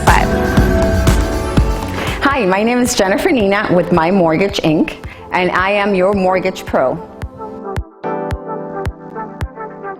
I'm originally from Dominican Republic. We speak also Spanish. I've been in the business for about 15 years. I am licensed currently in Florida and Texas. The company is licensed in about 28, 29 states. So I can honestly tell you that I serve all types of clients, from the blue collar to luxury homes. I mean, everybody is a client. There's no exceptions to the rule. If you do not qualify, we will help you qualify. My favorite part is having the client get the satisfaction of their first home and telling them that they're approved and giving them the keys for them to go in their home. That's the most satisfying part about my job. Once again, my name is Jennifer Nina with My Mortgage Pro. Call me now.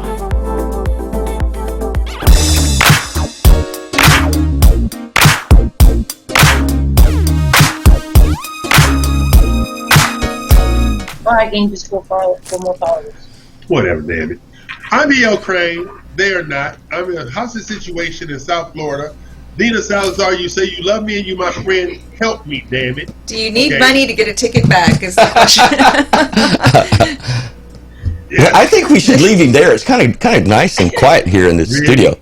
Yeah, really? No. Yeah, you know what? I'm thinking maybe I'll sit in a chair next week. Hello?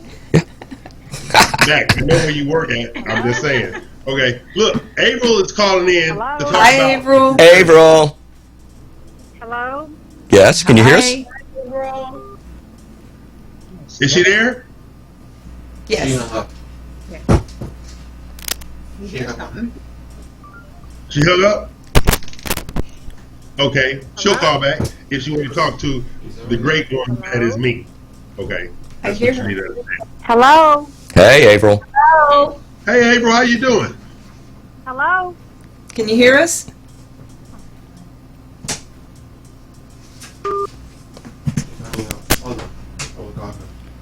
Okay, while we fix out what's going on, Mac, when April comes back on, you and Dina ask her those questions. Yeah. Okay? Okay. You got a question? In relation to the appraisal. Mm-hmm.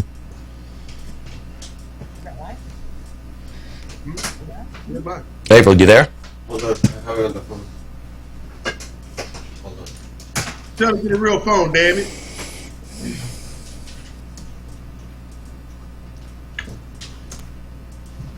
Mac, sing, dance, do something. Let me do a little jig here for you, okay? On second thought, But going back to what we were talking about though, and next week, I'm going to bring up the topic of Fannie Mae Homestyle and 203K. But those loans are a little more labor intensive. But another challenge, especially because of snow, that all the contractors are busy. It's hard to get a contractor out, in a reasonable time frame. And I know I had a house that was damaged during Snowvid, Yes. right? And how long has that been? 2 months now? Yeah, 2 months. Going to 2 months, and they haven't even started the construction to repair this house. Wow. And my buyers just had to go find a different place to live. That's crazy. Because we can't close, and because it's had flood damage or had Pipes burst. in the attic. That's a... Yeah, a couple $100,000 worth of let me work. ask you a question. Yep. On those programs, why do you say they're more labor intensive? Just because you got to go through the process of getting a subcontractor that can give you a bid for the work, and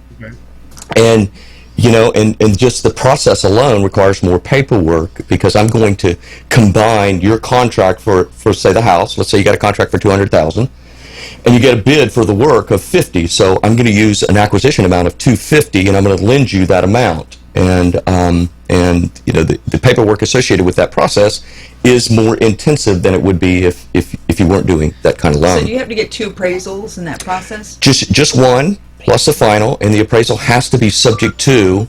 And 203K, is you can do a streamlined 203K that's much simpler than the full 203K if you keep the work to $35,000 or less. Oh, okay. Yeah, and you don't do anything structurally, such as moving walls, that sort of thing. Gotcha. Is April on? Now is that program based on specific areas and cost factors? No, it's just it's an FHA loan, and its limitations are specific to the maximum loan amount that FHA will allow, based on the county that the house is located in. Okay, what's the loan amount maximum in Florida? $358,200. How much is it in Texas, Mac? $323, I believe. Why is a $30,000 difference? Yeah, I would think that housing in that part of the world would be just more expensive than, say, Texas. But let me get the actual limit here. Look, yeah, 356, 362. Oh, okay, so they're close. Yeah, not too bad. Mm-hmm. Okay. See, it's the blue shirt. It's the blue shirt. You know what? You know what's interesting though is that in some places, Mac, April is ready for you, Mac. Okay, April, you there? April?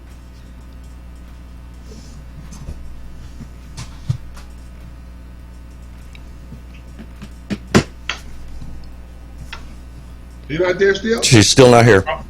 Carlos said she was there. Yeah, she was there, and she fell off. Carlos is not lying. Well, guys, while April comes, I do have a question. Yesterday, me and Inel had a conversation, a conference call with Vicky, right? Which she does a lot of new construction, and she was explaining to us that the builders. Is she there now? Your green gun. She was explaining to us that the problem is that they have a lot of buyers, an influx of buyers, and the builders cannot keep up with the building. So I'm into fixing problems, right? So what can we do to fix builder problems and for them to build more housing and be able to satisfy the demand that we have? Any ideas? More land to build on, I would say. You can't throw no seeds out the window and grow more land. Carlos, bring up the screens, all screens, please. Okay, so Jennifer, I just don't think there's a simple solution because the problem is not always, with the land. Because some of them do have. Hold on, you got something coming up. Please leave a message, and we'll get back to you as soon as possible. Go ahead, Dee. Okay. If you'd like more so, sorry, there was some feedback in my headset. But anyway, the problem is that builders can't get their supplies and keep up with the demand that way. So it's put them behind in their building process. So with COVID and everything else going on, they were also complaining not only of the supply limitations and price increases for them, but also in the delays in receiving the permits and other things that would expedite the building process. So the combination of delays for lack of people working in offices, working from home, etc., and the increased pricing, so they're not wanting to build, they can't, where it's impossible, Yeah. I mean, there's builders that have lots that they just haven't even opened up. Yeah, because they can't get their materials. It's materials, permitting, the different city programs, the protocols, things like that. Because in the Houston market, it's easier to get permitting in the county versus the city. Mm-hmm. Okay, Montgomery County has a streamlined process for your Conroes, your Woodlands, your Shenandoahs, your Montgomerys, and Bentwaters and stuff like that. Whereas the city of Houston, it could be 3 to 6 months to get your permit. Wow. Yeah. Yeah. You got a streamlined process in Montgomery that's 3 weeks. Yeah. So a home that would typically take 6 months to build on average, they're now estimating it's going to take a year.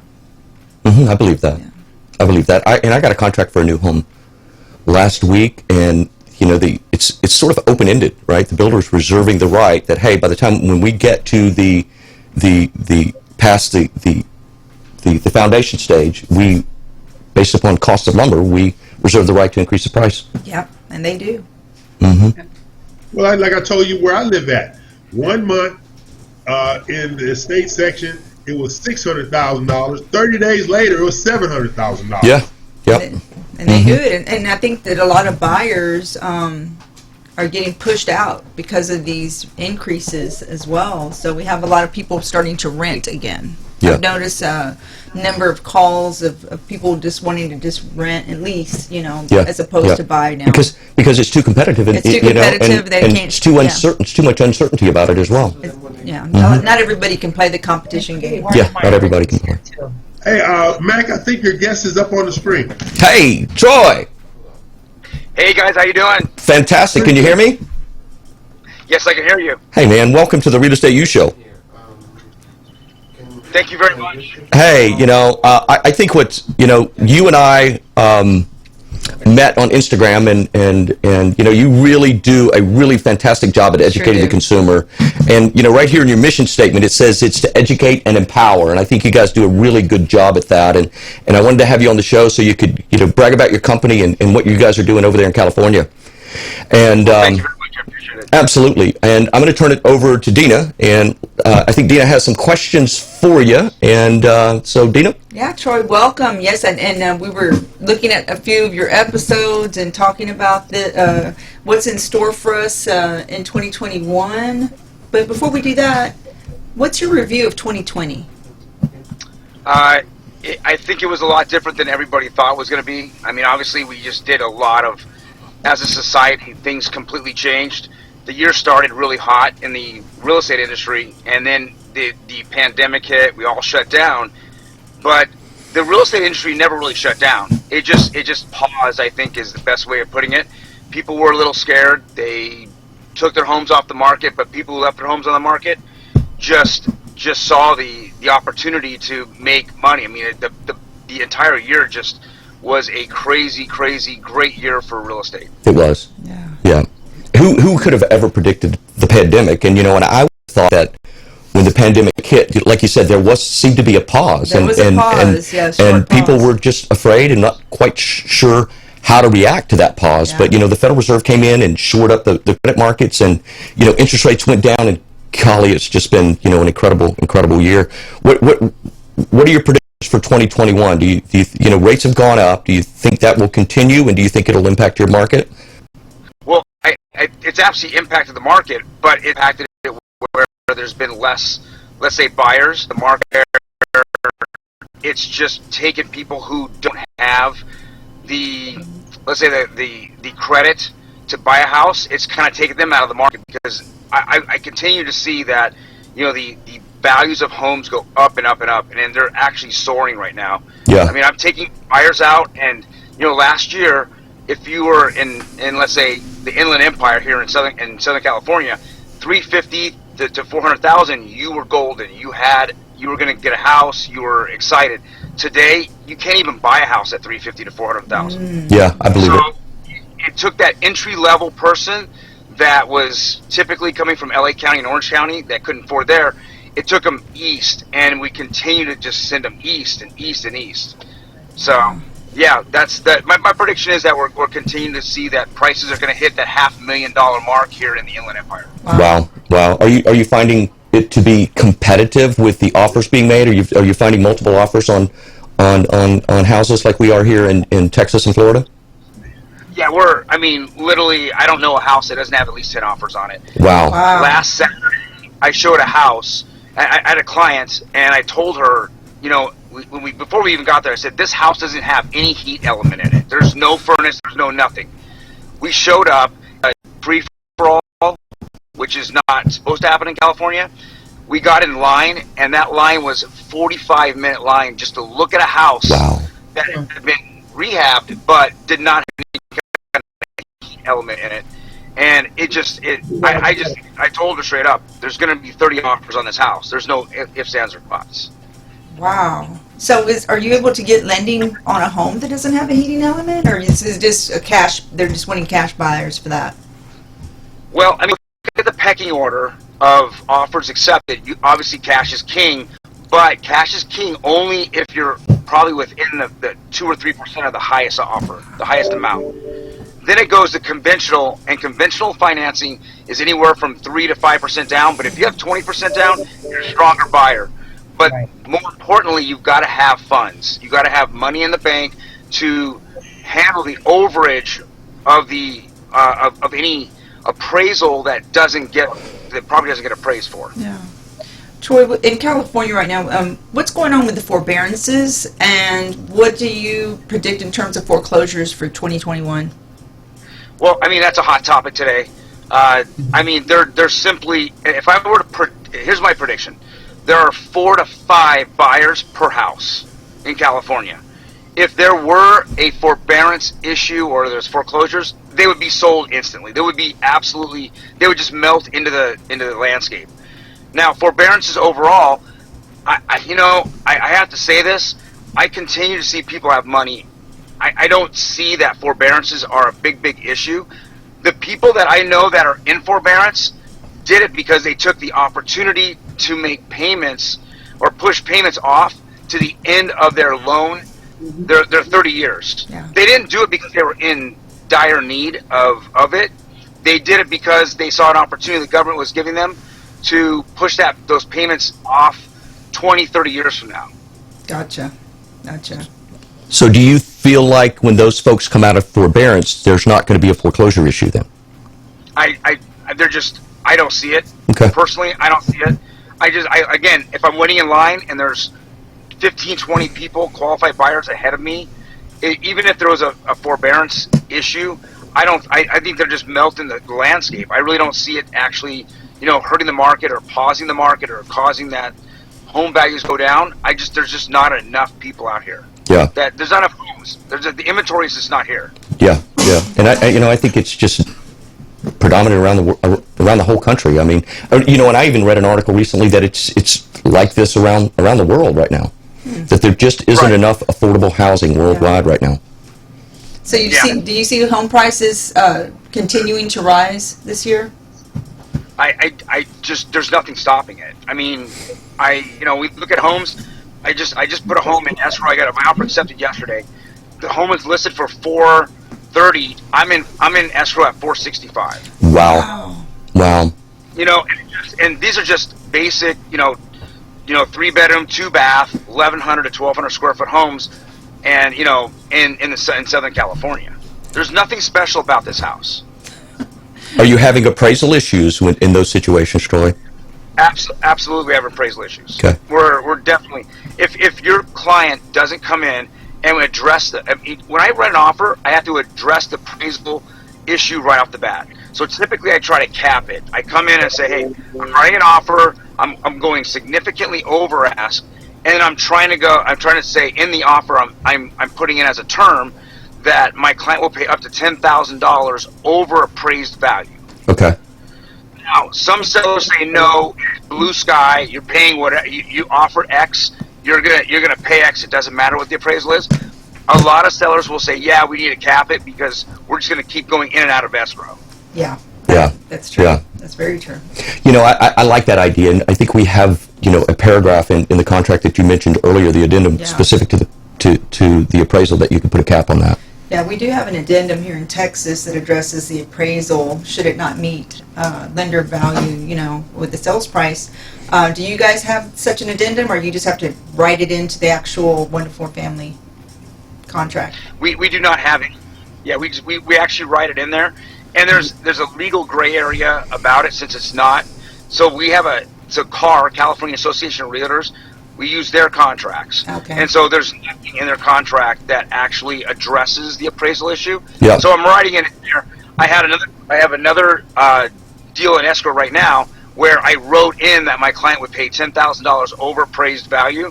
It came in $30,000 under, and the seller said, well, I don't care. We want $30,000, and we're going to put it back on the market, and we're going to get our price. Yeah. Wow. Regardless. And so my client said, all right, I have the money, I'll bring in the $30,000. Yep. Yep. And now that house is worth it. Oh, it's actually worth $10,000 over appraised value. Yeah. Over contract value. Yeah. Well, Troy, we really are impressed with you. We've enjoyed sharing information, and it's very similar to what's going on here in Texas and California. And Florida. Yeah, Florida. And Florida. So, Troy, how do people get in touch with you? Yeah. Well, I mean, they can, our website, we have a website, www.thehouseheroes.com. We also are on Instagram, as the House Heroes, and on Facebook. So anybody that wants to, get get educated. We have a lot of education. You know, we go live 2 days a week. We go live on Tuesdays and Fridays. Actually, we go live 3 days. We go in Spanish on Thursdays as well. Wow. So if you want to actually, you know, understand the buyer side or the seller side, and to get educated, I'll say this right now: the millennial generation, who's much younger, they're more thirsting at a younger age to figure out the financial, back of the real estate side of things. And so we're seeing younger and younger people wanting to get educated and empowered so they can actually own a home much younger than their parents did. So yeah, that's what we do. We do a lot of education. Yeah, you guys do a really good job on Instagram with that. So, and I've seen you take just interesting topics of the day and just turn it into really good educational and empowering content on Instagram. Well, thank you. I appreciate it, guys. You guys are doing a fantastic job. Absolutely. Thank you, Troy, thanks for being here today.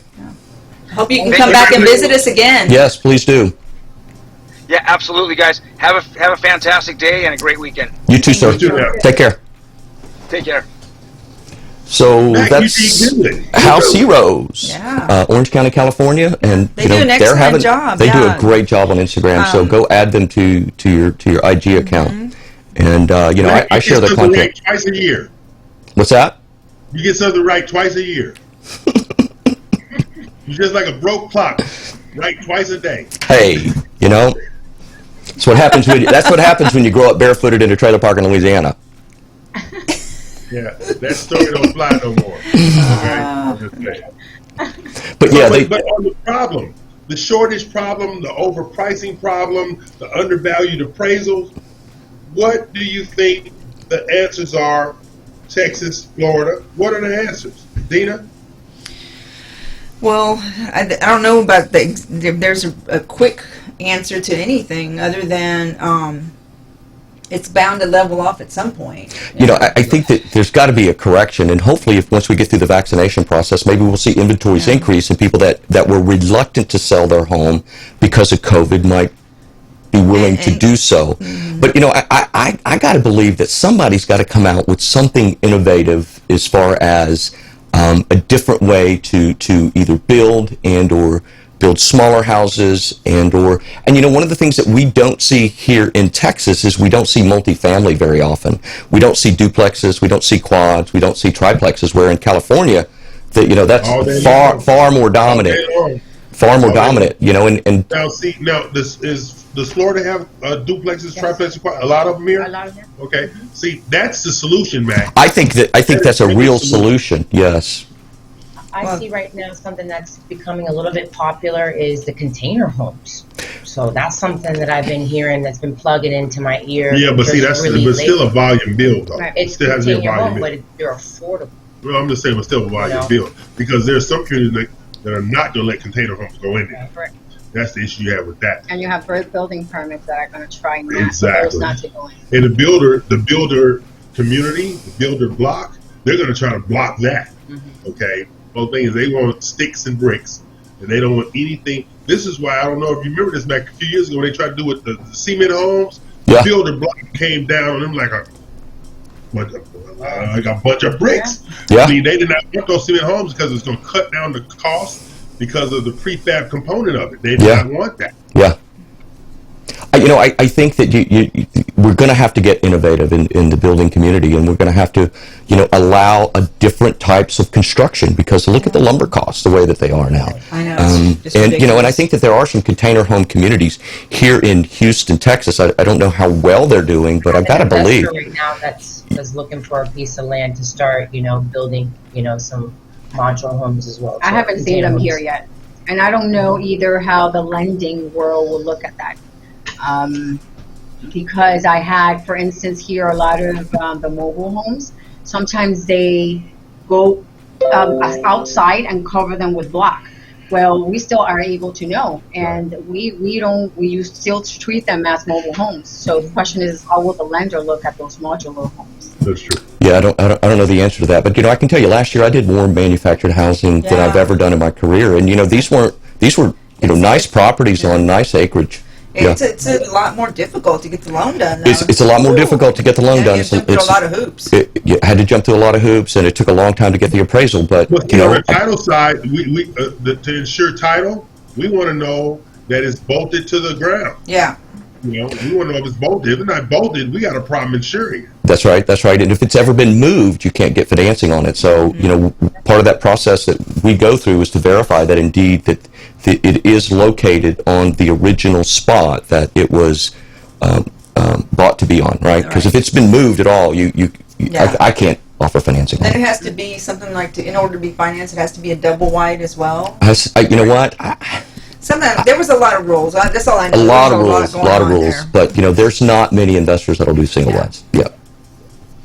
Look, I've been in one of those double wides. If you didn't know what was outside, you would be shocked. Yeah. They look very nice. They're beautiful on the inside. You never know you was in a mobile home. Yeah. I was just like, wait a minute, I in and it came back out. But I think it's interesting though that and Troy was talking about, they're having the same issues and the same challenges in their market that we're having here. Absolutely. Yeah. Absolutely. So except they got boats. They got what? Boats. Boats. They got boats everywhere. Yachts and boats. They got them everywhere. I was like, what the hell? Little cottages, maybe 1,200 square feet sitting on the canal with the water. It's just crazy. Yeah. 45-footer. With a 45-foot boat outside on the damn thing. But see, that's how Mac lived though, because he don't know I know. Watch it now. And a speedboat. Watch it. When I first moved to Louisiana, their families. I went to school with families that still lived on houseboats on the river. Yeah. Mm-hmm. There you go. Yeah. Okay, what we're going to do, we're going to take a break, pay some bills, and when we come back, we're going to talk to Papa Smurf about things going on in the appraisal world. And April's going to try to call back in again because she's having a problem with the link. She's having a problem with the phone. I think April's out in the woods some damn there. If you ask me. Okay? That's what I'm saying. So pay some bills, Carlos.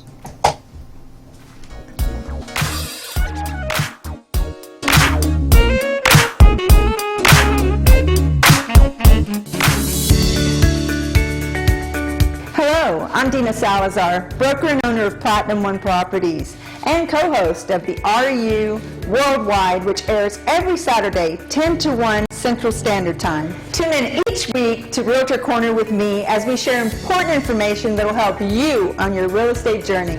Look forward to seeing you there. And in the meantime, if you need anything real estate related, you can always get a hold of me at 832-646-9054. Dina Salazar, Platinum One Properties.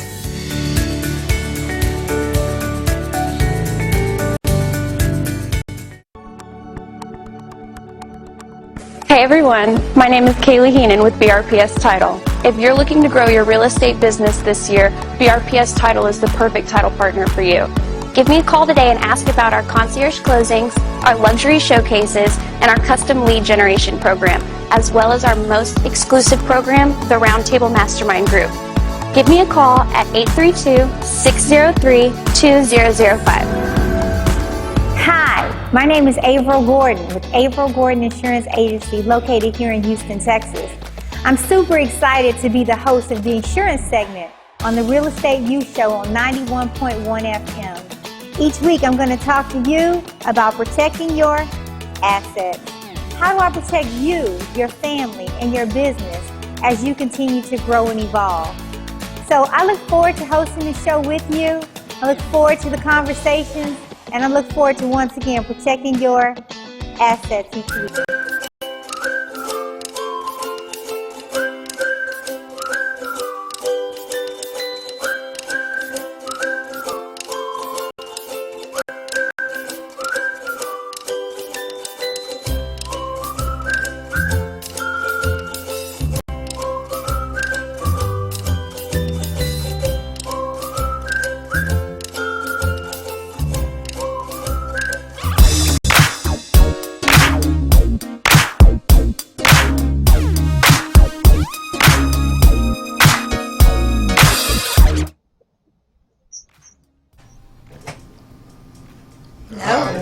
Hello.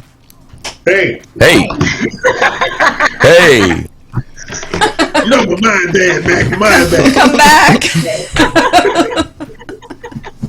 if I can't see you, I can't talk to you. Mac, it's hard for me to insult you when I can't see you. I noticed it. Come on the screen so I can insult him. Right? Carlos. Okay. Carlos is ignoring you. Yeah. No, I'm trying to connect April. Are you trying to connect to April? Yeah. So, Mac. Yeah. So, since your wardrobe has been enhanced so you enjoy the guaranteed rate, how many shirts did they give you? 4. Okay. So Why? you should be out by now. Why? Right? Yeah. Yeah. Okay. I just want to make sure. Okay. You know, I'm getting tired of this blue and red stuff. Okay. Okay. I got a black one. I'll wear a black one next week. Okay. Good. So we can You see happy all now? 4. Okay. April's on the line, Matt. Go for it. April. Hi, April. Can you hear us? April Gordon.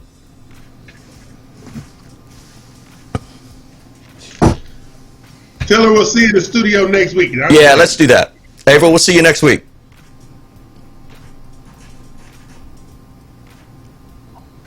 April, can you hear us? She hung up. Okay. Okay. There you go. All right. Mr. Blankenship, Mr. Crane, how you doing today, sir? I'm well. How are you? You do realize this is the Real Estate U Show. We're live each and every Saturday, 11 a.m. Eastern, 10 Central, 8 a.m. Pacific Time. And you can find us on Facebook, Facebook Live, Facebook TV, TuneIn, Roku. And I can't remember the rest unless I'm sitting there. Roku, Vimeo, Apple TV, Hulu, and who knew? Right. And Hulu and Peacock Network. Yeah, the only 3-hour hosted DBM real estate show in the world. You're welcome. Damn it. Damn it. Right. There you go. Good job, Mac. I was wondering if you could get it all down. I am so proud of you, Mac. I don't know what to do. I might even buy your hamburger when I get back. Oh my God. Yes. Yeah. No crab cakes, just a hamburger. Yeah. Just a hamburger. So this is my question, Jennifer Nina. Yes, sir. In the market here in Florida, how hard is it to identify the first-time home buyer? Not at all. I mean, Not at all? You pretty much can, once you have a conversation with the person, you will know. I do get in the habit of asking still, so I don't know what you don't know, so I always go into, okay, you're a first-time home buyer, but you can tell by the questions they ask. And some of them will tell you right up front, hey, take me like I'm a baby, I don't know nothing about it. Okay. So it's easy. Yeah, because I'm seeing a lot more of the agents that we work with doing these online home buyer workshops and seminars now for first-time home buyers. And the rental community in the Houston metropolitan area is nuts on what they're paying in rent right now. That's true. I mean, it's absolutely It's insane what people pay for rent. What they're paying in rent right now. Average rent 2 years ago in the whole Houston market was $13.25. That's for all areas, $13.25. Average rent as of last week, Houston market, $18.75. I believe that. Yeah. $500 difference in 2 years. Yeah. That is crazy. That is crazy. And they're building more multifamily units like that. Those large apartment complexes, they keep adding them on. They keep adding them. Yeah, because I believe they're buying up all the wood. Some of the home builders can't buy up. They're buying up the wood. So, Mac, when it comes to last time you did a duplex, triplex home? Gosh, I don't know that I've ever done a duplex in You haven't? my career. But I know a young man that put an offer on one at Texas A&M here recently, and he is, he was going to buy it and live in a portion of it while he went to school, but his offer didn't get accepted. I mean, it's even competitive even around the colleges, even for duplexes. The inventory for multifamily homes so low. It's so low. It's always been low, so Yeah. you can imagine now. Yeah. It's virtually non-existent. Yeah. So you want to go in the Houston area where you can find a whole bunch of duplexes, triplexes, and fourplexes at? Where? East, north of 45, going over into that southwest side area, Lawndale in it. Oh, they're all yeah, up in yeah. there. Yeah. Down Cullen, that's where they're at. Yeah. That's where they're at. And they're on large size lots. And what the developers and builders are doing, they're buying those and tearing them down, putting 6-pack, 8-pack townhomes in there now. Oh. Yeah. Yeah. Yeah, what price point though? That's probably in the. They're in the fours now. Yeah. They were in the twos. They're in the fours now. But the townhomes, the townhomes that they're selling because of proximity to downtown are in the 600s. Oh. Yeah. That's crazy. Yeah, So and that's not an entry. Out of those neighborhoods, Yeah, just that's- like they did in the Heights. Yeah, They're that's not- pricing them out of the neighborhood. Yeah, and that's not an entry level price range. No, it's not. I mean, nor and- do they want an entry level price range. Yeah. Let's start right there. And it's like Troy said, they're sending people out of the area to find affordable housing because, and I think we're doing the same thing. We're sending people further and further out to find affordable housing. But you know what? But it's easier to do that, I think, because of the fact that so many people are working from home now. That's true. This is what the whole thing is. This commuting 60, 70, 75 miles has been a staple of Southern California for years. Yeah. For years. Yeah. So what it is you have the rest of the country now realizing the core foundation of most cities, inner city, you've been priced out. That's right. Yeah. You've been priced out. Absolutely. It used to be 5-6 miles, you was good. Not anymore. Not 20, anymore. yeah, You got to go 10, 15, 20 miles now. Yeah. To get affordable. You have to. I live 25 minutes from the Galleria in Cypress. The houses in our community have gone up exponentially 15 to 25% in the last 9 months because of people overpaying for those houses out there. I'm looking for it to stabilize August, September, personally. Are you? Because I think like you said earlier, I think the fear of showing a house and getting COVID is going to diminish and people are going to put those houses back on the market. That's right. But right now, it's still fear, it's still lack of understanding, and most people are not taking the time to engage the seller, to engage the buyer, to make them understand this process. You don't have to be desperate. You might want to buy, but you don't have to be desperate in the purchase. I was in the market to buy until I realized every time I went on there, pending. And So I just said, take a deep breath, back up, I'll wait till the end of the year. Yeah. Just like EO was saying about the price going up $100,000 within a year in that particular neighborhood, I have a buyer that was building a home, and the prices started shooting up around him in that neighborhood, and he was at his max price point when he went in 6 or 9 months ago. So now it's almost coming to completion, and they're reevaluating, the numbers for escrow count and so forth. And so it went from an estimated tax amount of, XYZ, and it just raised about $3,000 or $4,000, which he can barely still afford, but it's like, it was an eye-opener. He's like, well, how could this happen? I says, just like what EO was saying, the prices all around they keep closing and people are bidding higher and higher, so it's pushing the tax value up, so that's what you're going to be subject to. Yeah. And then let me tell you what I saw this week before I left.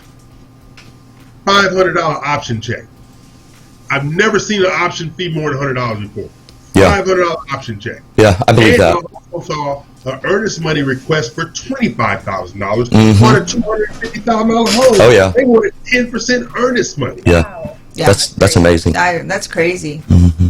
But that's what's going on out there. That's what sellers are trying, just to be secure. They want real buyers and they want to max it out. They want that guarantee that this is going to close. Yeah, you're right. And it's crazy. Yeah, it gets confusing. You're looking at 15 offers, and they're all basically, close to each other and so forth. So it's going to take that person that's willing to put the extra earnest money, that's willing to sign the waiver for the appraisal, as well. There's many things people are having to do, and like EO said, somebody's paying seller closing cost. There's a lot going on. Yeah, that's crazy. Yeah, paying seller's closing cost. But even though with that, on the title side, I've seen bust outs happen, right? But bust outs don't happen based upon I'm not going to pay that gap. I'm not going to pay that $25,000 over. I'm not going to pay that $15,000 over. They are backing out now because they're getting smart at the end of it. I guess like you said, Dee, they have those provisions in there that allow them to back out if it doesn't appraise. And they have had acceptance remorse is what I call it. They had their offer accepted, and they're like, wait a minute. I am not going to pay $25,000 over list for this, and I got to go in there and fix it. Exactly. And that's what's going on. Yeah, they get that inspection report back, and then it's like, wait a minute. Yeah. The house is about to fall apart. Yeah. What? They don't have a roof. I got to put a roof. Exactly. You have in the inspection process, after you go into contract, we have to have the roof has to have at least 3 years of life. If not, it's not insurable. So that's a problem we're having here. You know, FHA loan, roof is not insurable, can't sell the house, can't, go for the financing. So it takes, they use you as guinea pigs, Yeah. Like, okay, so now we're going to go commission only. Yeah. It's, The solution to that would be a 203K streamline to put that new roof on there. correct. And what we need to do is we need to set up an educational forum for the 203K. I think so, because I know I personally have never done a 203K loan, although, we've talked about them and so forth. Yeah, I haven't done one in several years, but I would try to keep them to streamline, $35,000 or less to rehabilitate and. But you haven't done an ROTC loan for a high school veteran either. Yeah, we're not doing that. No, Colorado maybe in Colorado, but not in Texas. We ain't doing that in Texas. You need to do better what you're doing, man. We ain't doing that in Texas. Okay, we're going to take a break, pay some bills, come back. This is the Real Estate U Show here each and every Saturday, 11 a.m. Eastern, 10 Central, 8 a.m. Pacific Time. I am joined by Mac Blankenship, he of Guaranteed Rate, the guru of mortgage for Southeast Texas. I don't know how he got the name, but I was just told to say it. Then I have the lovely Dino Rebo Salazar, my favorite serial killer real estate broker. Then I'm joined in here in Florida with Jennifer Nina with Little People Chairs. Then I have Ingrid Allen Morales. I can't believe she's been this quiet for 5 minutes. And then I am Ian Crane, and they are not. Take a break, pay some bills, Carlos.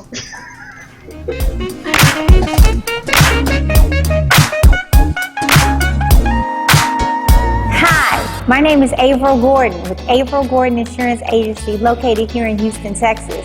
I'm super excited to be the host of the insurance segment on the Real Estate U Show on 91.1 FM. Each week I'm going to talk to you about protecting your assets. How do I protect you, your family, and your business as you continue to grow and evolve? So I look forward to hosting the show with you. I look forward to the conversations, and I look forward to once again protecting your assets each week. Hi there, I'm Dina Salazar, broker and owner of Platinum One Properties. For the past 20 years, my passion for real estate and strong sense of integrity have been the driving force and key to making real estate dreams come true for our clients. With preferred lenders, builders, and title companies, we are able to provide service beyond your expectations. So if you're in the market to sell, buy, or lease, give us a call today. Platinum One Properties, exceeding expectations and creating the standard in real estate. This was a proud sponsor of KNLY 91.1 FM. Hey everyone, my name is Kaylee Heenan with BRPS Title. If you're looking to grow your real estate business this year, BRPS Title is the perfect title partner for you. Give me a call today and ask about our concierge closings, our luxury showcases, and our custom lead generation program, as well as our most exclusive program, the Roundtable Mastermind Group. Give me a call at 832-603-2005. Osborne Advisors, the official commercial mortgage company for the Real Estate U Show. Saturdays, 11 a.m. Eastern and 10 a.m. Central on the Global Live Network, www.ruworldwide.com. For all your commercial real estate mortgage needs, go to www.ruloan.com for both commercial real estate and business loans nationwide. 800-460-9165. That's 800-460-9165. We're back. Bills are paid. I'm E.L. Crane. They are not, but I am with, who are you? Jennifer Nina and Ingrid Allen Morales. Really? Mac Blankenship, he of the mortgage status with the fake name, but he puts it up everywhere as if it's the real name. Until I see a driver's license that says that, I'm never saying Hey, it. Google says it's a real name. Mortgage Mac is a real name.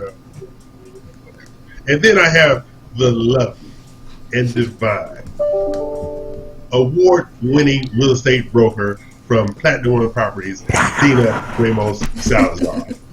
Right? Basically, she should have a parade every Saturday. Oh, thank you, Bill. Thank you for that. Pay you for it later. There we go. So I'm having open houses today. Okay. We're here on the air. He is at 703 East 35th Street in Houston, Texas, 77022. And that is a new construction. It's 3-bedroom, 2.5 bath. It's in the Independent Heights area. So if anyone is interested in viewing that, please go out. Check it out. 703 and 705 are both 100% ready to go. They're both under $400,000. They're contemporary. They're beautiful. Again, today from 1 to 3 you can find Peggy, and tomorrow from 12 to 4. If you're interested in viewing these two, please check it out. And we have another home that's that's open today, and I have a partner from Keller Williams hosting open house for me at 10011 Storm Meadow Drive. That's in the Jersey Village area. It's a 2-story, 2,112 square foot home, 3 bedrooms, 2.5 bath with a game room upstairs, a large yard, and they have new countertops, no carpet at all. You have hardwood and very high quality laminate wood throughout the home. Many updates, check out, and home is been too well. We have that open with Alejandro Paredes, and he is from Keller Williams Preferred Realty, hosting the open house today. And I would go check him out. He's there for another hour or so. Thanks, D. Now, how is it you listing houses and nobody else? I need to know what your damn secret. I don't know, but I have another one that's just coming up in Pasadena. I don't have the a great information, but I will tell you it's $205,000. I just posted it during our break. Wow. And it's a swimming pool, an in-ground pool. Right. It's a 2-bath, 1-story Pasadena. That's 3635 Sweetbriar Drive, Pasadena, Texas. So that's if you're interested in that, give me a call or text at 832-646-9054. And for 10011 Storm Meadow Drive in the Jersey Village area, that is at 270. If you're interested in that, give me a call. Text me 832-646-9054. That's what Dina Salazar does. She lives and she raised the hell out there, even though Mac refused on her. Because Mac, you need to do a better job helping my friend. What's he talking about? Okay. But if you want to help me, please do. Because Mac, you slacking off helping my friend out there. Dina out there working hard. I'm going to tell you what, we got to move this new construction. So the 703 East 35th Street, it's just right outside the 610 loop. It's like not even 5 minutes from the actual Heights area, which you would pay at least $200,000 more for this particular home. Mm-hmm. So if you're into this neighborhood here, and there's a lot of new construction all around, it's a great buy at that price, and I know the values will be appreciating steadily as the rest of the neighborhood responds with upgrading and new builds. Yeah. See, and D, what a lot of people don't know, it's okay here in the area, because all those people who moved into the Heights in this, when they were stepping out, those people $200,000-$400,000 more in value over a 10-year period. Yeah. I do have a piece of land that's under contract right now, and the lady who owns it in the Heights area, it's a 10,000 square foot lot. They paid $129,000 for it, and now it's worth over 550 or so. Yeah. So, Yeah, Garden Oaks and places like that. Yeah. That's been true. It's okay to be the pioneer of people. It's okay. Greatwood out in Fort Bend County, a friend bought out there 2 years ago. She was one of the pioneers in the neighborhood. Her house went for $470 back then. She just got an appraisal on her refinance for $822. Wow. Yeah. 10 years. Yeah. Almost double. That's not bad at all. Okay, so people need to understand it doesn't make a difference that you have an older home as your neighbor today. You have to have a vision of what that neighborhood is going to look 2 years from now, 5 years from now, 10 years from now, and the exponential growth of that home over time as well. Exactly. So East 35th Street over in Independence Heights at 770. My good friend Dina Ramos Salazar, who gets no help from Mac Blankenship whatsoever to move these houses. Let's move houses. I mean, we're ready. Come see us today or tomorrow at the open houses. They do come with Ring doorbell and security cameras. You have all your stainless steel kitchen appliances included. The house is I mean, you'll love it. It's a new construction. You can't go wrong. What's a Ring doorbell? What the hell is that? You know, wherever you are, you can see if somebody's leaving a package for you or ringing the. I don't have that problem. I don't do Amazon. I don't have no company. That's true. That's true. Yale doesn't have to worry about that. I like my dumb home. No company.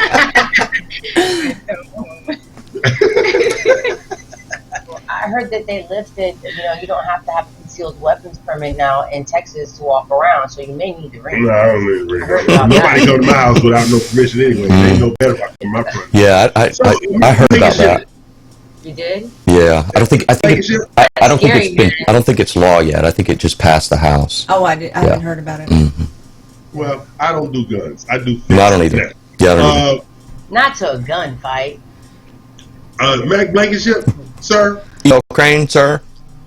Hey, any new products coming up? Non-QM, I should say. Not that I'm aware of, no, sir. Jen, any? Nope, everything's still the same. What I have seen is they're just being a little more lenient on the loan-to-values. Okay. They've gone a little bit higher. When COVID came, they were to the minimum. So now they're back to normal, but I haven't seen any new ones. No ROTC loan? No ROTC loans. Y'all just horrible human beings. Y'all supposed to be damn friends. Y'all supposed to be helping me. Y'all hurt me. You're hurting me. I should be rewarded for my service and sacrifice. This is what makes him high maintenance. Yes, again, he was wondering why everybody thought that, but and you know what? He was so puzzled by it. How dare you? He was very offended. Everybody, I don't know high maintenance stuff. I ain't trying that stuff. I'm not high maintenance. I'm not in a beauty salon every week. That's high maintenance. Your clothes are in the beauty salon all week. Well, you must be crisp and clean when you leave your house in the morning. I'm just saying. So, hey, Mr. Blankenship, what's been the hottest type of loan coming off your shelf lately? Just your traditional 30-year fixed, conventional, and like Troy was talking about. Look. When it comes to those competitive situations, they are looking at the nature of the financing, and the only people that do an FHA or VA are those that have no other option, because clearly when there's 10 offers on one house, the listing agents are throwing out government loans and looking at the conventional transactions first, and typically the one that has the more down payment is probably going to rule the day. That's true. Mm-hmm. Okay, but I do have some VA transactions. I have a couple of VA transactions going on right now. Dina, I got a question for you and Jennifer. I just got a phone call from my who wants to sell her home. Okay, the reason I won't take her call is because she does not listen. All right. Are you finding that the sellers who are willing to sell are coming in with their own process and program on how they want to get their home sold, stuff like that, more so than in the past? Yes. Well, recently I had a home go on the market, and the seller decided he didn't want to pay, full commission. So when agents, even if there's low inventory, I mean, it's still rough when the agents see, hey, they're not getting their full 3% commission. If there's any reason to sway their client to another house that is giving full commission, a lot of the agents are doing that, and they're finding reasons to sway their clients. I mean, whether they think whether it's on purpose or not, it's just what happens. We're kind of led by that many times, and a lot of sellers are pushing the price point past the comparables. So because of what's happening right now, and sometimes that's backfiring on them.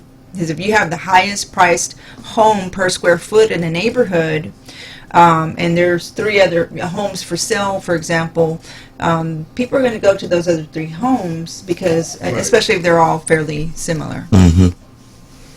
They're over improved. They're over improved. One of the things, like with this person here, her neighborhood, I've been over there. It ain't so great. Let's start right there. This is a person whose home has been broken into 4 times that I know of. Oh my goodness. She has bars. She has bars all around her home now, right? Wow. But this is the thing. Her partner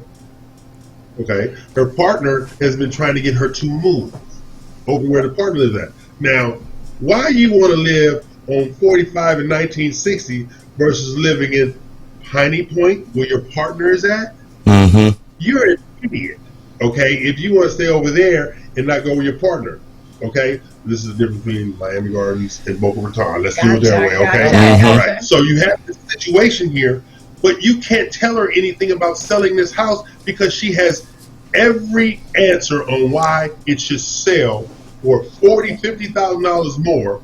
She's not realizing your neighborhood don't justify $40,000-$50,000 more. Your neighborhood justifies a flak jacket, a tank, a bazooka, and a Uzi on both hips. And on that note, we're going to take a break, pay some bills, come back to our final stage. Okay. Audio Craig. We are not. Mac Blankenship is not. Definitely Everybody else is. You not. Pay the bills, Carlos. Real estate still.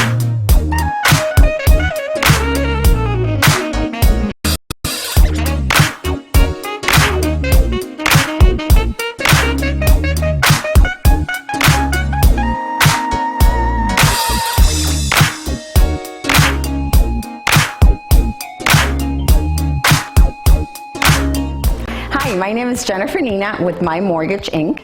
and I am your mortgage pro. I'm originally from Dominican Republic. We speak also Spanish. I've been in the business for about 15 years. I am licensed in Florida and Texas. The company is licensed about 29 states. So I'll tell you that I serve all types of, from the blue collar to luxury homes. I mean, everybody is a client. There's no exceptions to the rule. If you do not qualify, we will help you qualify. My favorite part is having the client get the satisfaction of their first home and telling them that they're approved and giving them the keys for them to go in their home. About my job. Once again, my name is Jennifer Nina with My Mortgage Pro. Call me now.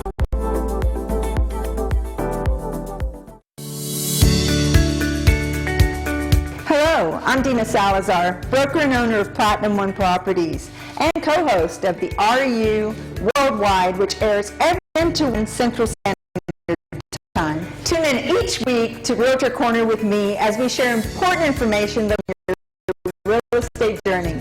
Look forward to seeing you there. And in the meantime, if you need anything real estate related, you can always get a hold of me at 832-646-9054. Dina Salazar, Platinum One Properties.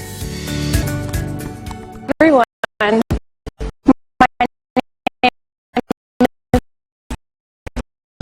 Kaylee Heenan with BRPS Title. If you're looking to grow your real estate business this year, BRPS Title is the perfect title partner for you.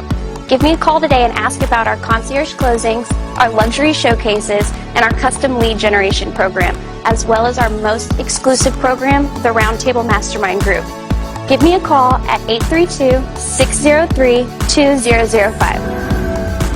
Hi, My name is Averill Gordon with Averill Gordon Insurance Agency located here in Houston, Texas. I'm super excited to be the host of the insurance segment on the Real Estate Youth Show on 91.1 FM. Each week I'm going to talk to you about protecting your assets. How do I protect you, your family, and your business as you continue to grow and evolve? So I look forward to hosting the show with you. I look forward to the conversations, and I look forward to once again protecting your assets each week.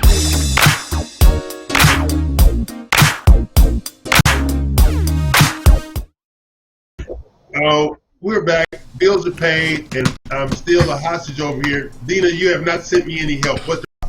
Well, I didn't really know your exact location until this morning. Yeah, I didn't either. I wasn't sure. Yeah. That what you going with? That's what we're going with. Yeah. You know what? Mac, Blankenship, congratulations on your new position at Guaranteed Rate. I know you're going to do amazing things and take me out to dinner at least 3 times a month. You got it. All right, because all this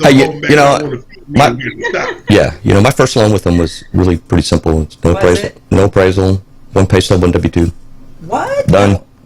How did they not do an appraisal? It's got an inspection waiver. What was that again? I got an inspection waiver on my first loan with Guaranteed Rate. Refinance? Yep. And inspection waiver, is that customary? That's no appraisal. Well, if you Yeah. have a 50% LTV or you have a good value against what they're buying, yeah, you can get an appraisal. Yeah. Okay. Can I get an ROTC waiver? No. You need to work harder for me, Blankenship. You're not working hard enough for me. This is what I'm recognizing here. I see a lack of passion and effort to secure financing for your friend. What the hell is wrong with you? You need some legislation. Yeah, guilt is not going to work. Yeah. So what else do you guys got going on over there after the show? Take me back to the hotel, leave me the hell alone. Drop them off and keep them moving. Keep on moving. Yeah. It's a beautiful sunny day. Going to go visit my daughter and enjoy the rest of my Saturday. Is the beach outside? Not going. Okay. Auntie outside. If the beach is outside, I'm not going. We're gonna, instead of DBM, we're gonna call them HM under high maintenance. HM. Really? Yep. I'm just devastated at how you turned on me, Dina. I'm sorry, Yel. I'm just kidding, Yel. My low self-esteem is legendary. It is. Only he believes that one. Yeah. So, this upcoming week, I know everybody's working hard this upcoming week. Mac, maybe. I don't know. Everybody else be working hard. Mac is a 50-50 chance. So working hard. But next week, we're going to be addressing all the information going to be released on the training retreat for Horseshoe Bay Resort. Will be released Monday. We have new listings coming online from the RMGs, especially the Big 12. We have the Gents are going to be out at Cane Island doing their video with Cane Island next week. Oh, that's good. Yeah, and the Big 12, if I can get them on the same page to get my damn video, that would be so helpful. But I don't bother them, Mac, because they scare me. So I leave them alone. They just tell me what to do. I just show up. Oh, they're cracking the whip now on everybody. So yeah, they're getting it together. I'm not saying a word because I fear for my life when I'm in the same room with them women. Okay. But Mac, Wednesday, if you bring your credit card with you, you can go to lunch with them. If you don't bring your credit card, you can't go to lunch with them. I'm just letting you know right now. Okay. I'm taking the Big 12 out to lunch, and it's for no reason except to put them together. They haven't been together in a while. Plus, they got like 4 or 5 birthdays to celebrate. Where are you guys going? Where y'all going? What restaurant are we going to? What restaurant? Well, if I say it now, Mac gonna show up. I gotta get some confirmation that he gonna help pay. If he don't help pay, I ain't saying nothing. Hey, as long as the restaurant is serving crab cakes, I think I'm in. Yeah, he's in. Yep, I'm in. Yeah, he'd be in with crab cake. But see, this is the deal. All right, I have to keep the location private because we don't want no interlopers jumping in. Oh, the paparazzi. By invitation only. It's by invitation only. Okay? Because, I'll be right there. No, who invited you? Lee. He Damn really it. would. Yeah. Yeah, I believe it. Yeah, I believe it. If parents don't want you at their house, I don't want you at their restaurant. That's what I'm going to tell them. So, Yeah. Matt, what kind of new marketing are you going to bring into the stage with Guaranteed Rate? You and I talked about doing some Facebook advertising here recently on the Real Estate You Show page, and The whole thing is Dina, Jennifer, Ingrid, Mac actually sent me a message and say, go to settings, change what, as if he's never met me. yeah, Okay? yeah. I kind of knew that was going to happen. You can't ask me anything associated with settings or changing anything or even understanding anything you cannot see. But yet and still, he sent me that message, which means he had to have been drinking prior to sending the message. So yeah, if you could, I have an agency out of Florida that has set up some real estate ads, some Facebook real estate ads, and that have been working, right? And so I think what I'd like to do is channel that through the Real Estate You Show page, and share those leads with the group. Thank you, Mhm. Mac. That's nice. Yeah. Very nice. He does the right thing periodically. But you got to give my guy access to the Again, page. Don't ask me. Go to So- Summit. Don't ask me. Okay. Go to Summit. Okay. And you knew that before you even reached out to me. EL changed the setting. What is wrong with you? I learned something new about my phone every day, and I had it for 2 years. I believe that. Yeah, I believe that. Oh, I mean, everybody knows that, Mac. Yeah. Yeah, it's a given. Technology and EL are not in the same. Don't mix. There you go. Now, Dina, what you got going on next week outside of hanging out with me for lunch Wednesday, which is your blessing for me? Exactly. Just planning marketing for these homes that we have listed. We still have buyers that are trying to find property, so every day is a struggle to stay on top and be one of the first people to identify the new listing that comes up and make those arrangements. I mean, it's a good time, but it's a very difficult time at the same time for everyone that's in real estate. It really is. With the lack of inventory, like I have multiple buyers in my pipeline that you just can't win a bid. Jennifer just said right. It's stressful. It is, and then the sellers are on you. Yeah, Have 63 pre-approvals, and they can't find a house. Yeah. 63 people cannot find a house. Pre-approvals cannot find a house. Yep. It's ridiculous. It's ridiculous. I say you lenders need to increase the loan amount. Damn it. Something needs to happen. It's just rough. Hey, I was thinking about your friend that you were talking about that had that home with the burglar bars that wants to sell. It's not uncommon for people that are on the fence about selling to want a very high price point. If they're definitely wanting to move, they can simultaneously put that house for lease as well, because the rental rates have also escalated.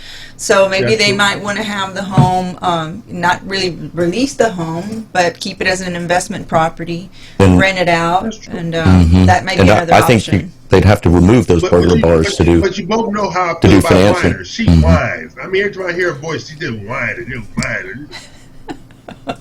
You should be used to that. Educated. I ain't got that kind of patience no You should be used to that. That's true. Yeah. But I don't say it out loud, Mac. I don't say it out loud. I should Well, that's why you have me here, because I will. No. Okay. So now this coming week, I have a BRPS title announcement. Okay. Starting in May, BRPS with my team of 4 women's, drive me crazy. Heart rate exploded, blood pressure went up, there's everything. But I got to find a way to ease this. So now each one of them is going to host one event a month in their area of specialization. Pearland, Katy, Sugar Land. And then I will do Houston proper. So BRPS title, starting in May, will have an event every week. but part of it is to highlight the listings of all of the RMG agents during these events by having them up on the screen, showing the listings, showing the houses and stuff like that. And Mac, I'm gonna get you involved, you and Jennifer involved in regard to the programs associated with these varying houses. Basically, you're gonna give me some program information so I can post you guys up too. And watch this, Mac. I'm not even gonna ask you to pay for anything. I just want the damn JPEG, okay? He's getting generous now. Yeah. Unbelievable. You know, and I think we ought to be able to use list reports on some of those houses if you want to promote the events, and then within the framework of list reports, if you can advertise your open houses on Facebook. And also, Mac, I have another announcement. Okay, but this is not for your benefit, but you're gonna be included anyway. I am going. The RU Advisor magazine is coming back in May. The cover is going to be RMGs, but it's on the cover. It's going to have all of the RMGs like Dina who have had a listing and close with BRPS title. Those RMGs are going to be on the cover, and then on the inside we're going to have ads for BRPS title, guaranteed rate, My Mortgage Inc., so forth and so on, insurance, because everybody associated with the Real Estate U Show will also be in that cover picture as well. So those are the things that I'm doing, and we're going to actually bring the online listing guide back as well for those agents who have listings, so we can market those online listings internationally and in 3 different languages and stuff like that. So I don't know what language does Blankenship speak? What languages do I speak? English. Yeah, Blankenship.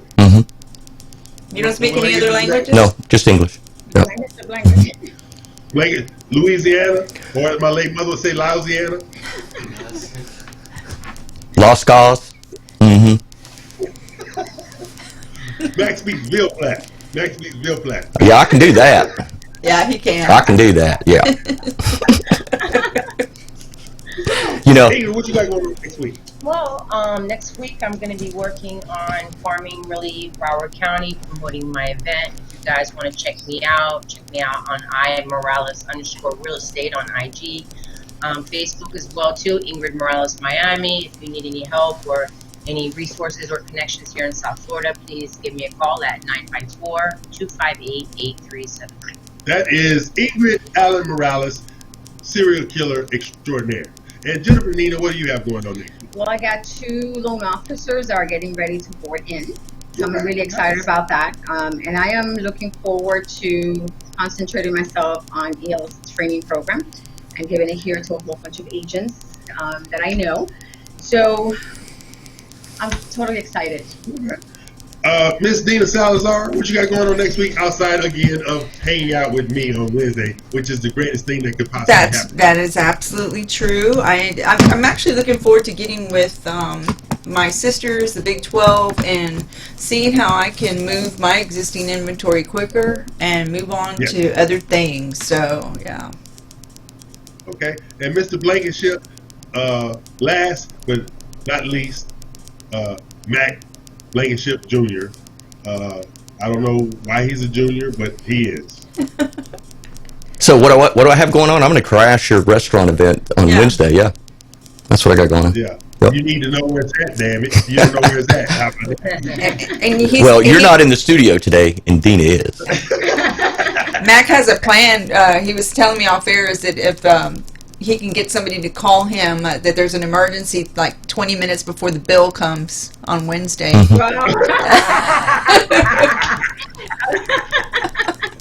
That would not be shocking at all. It would not be shocking.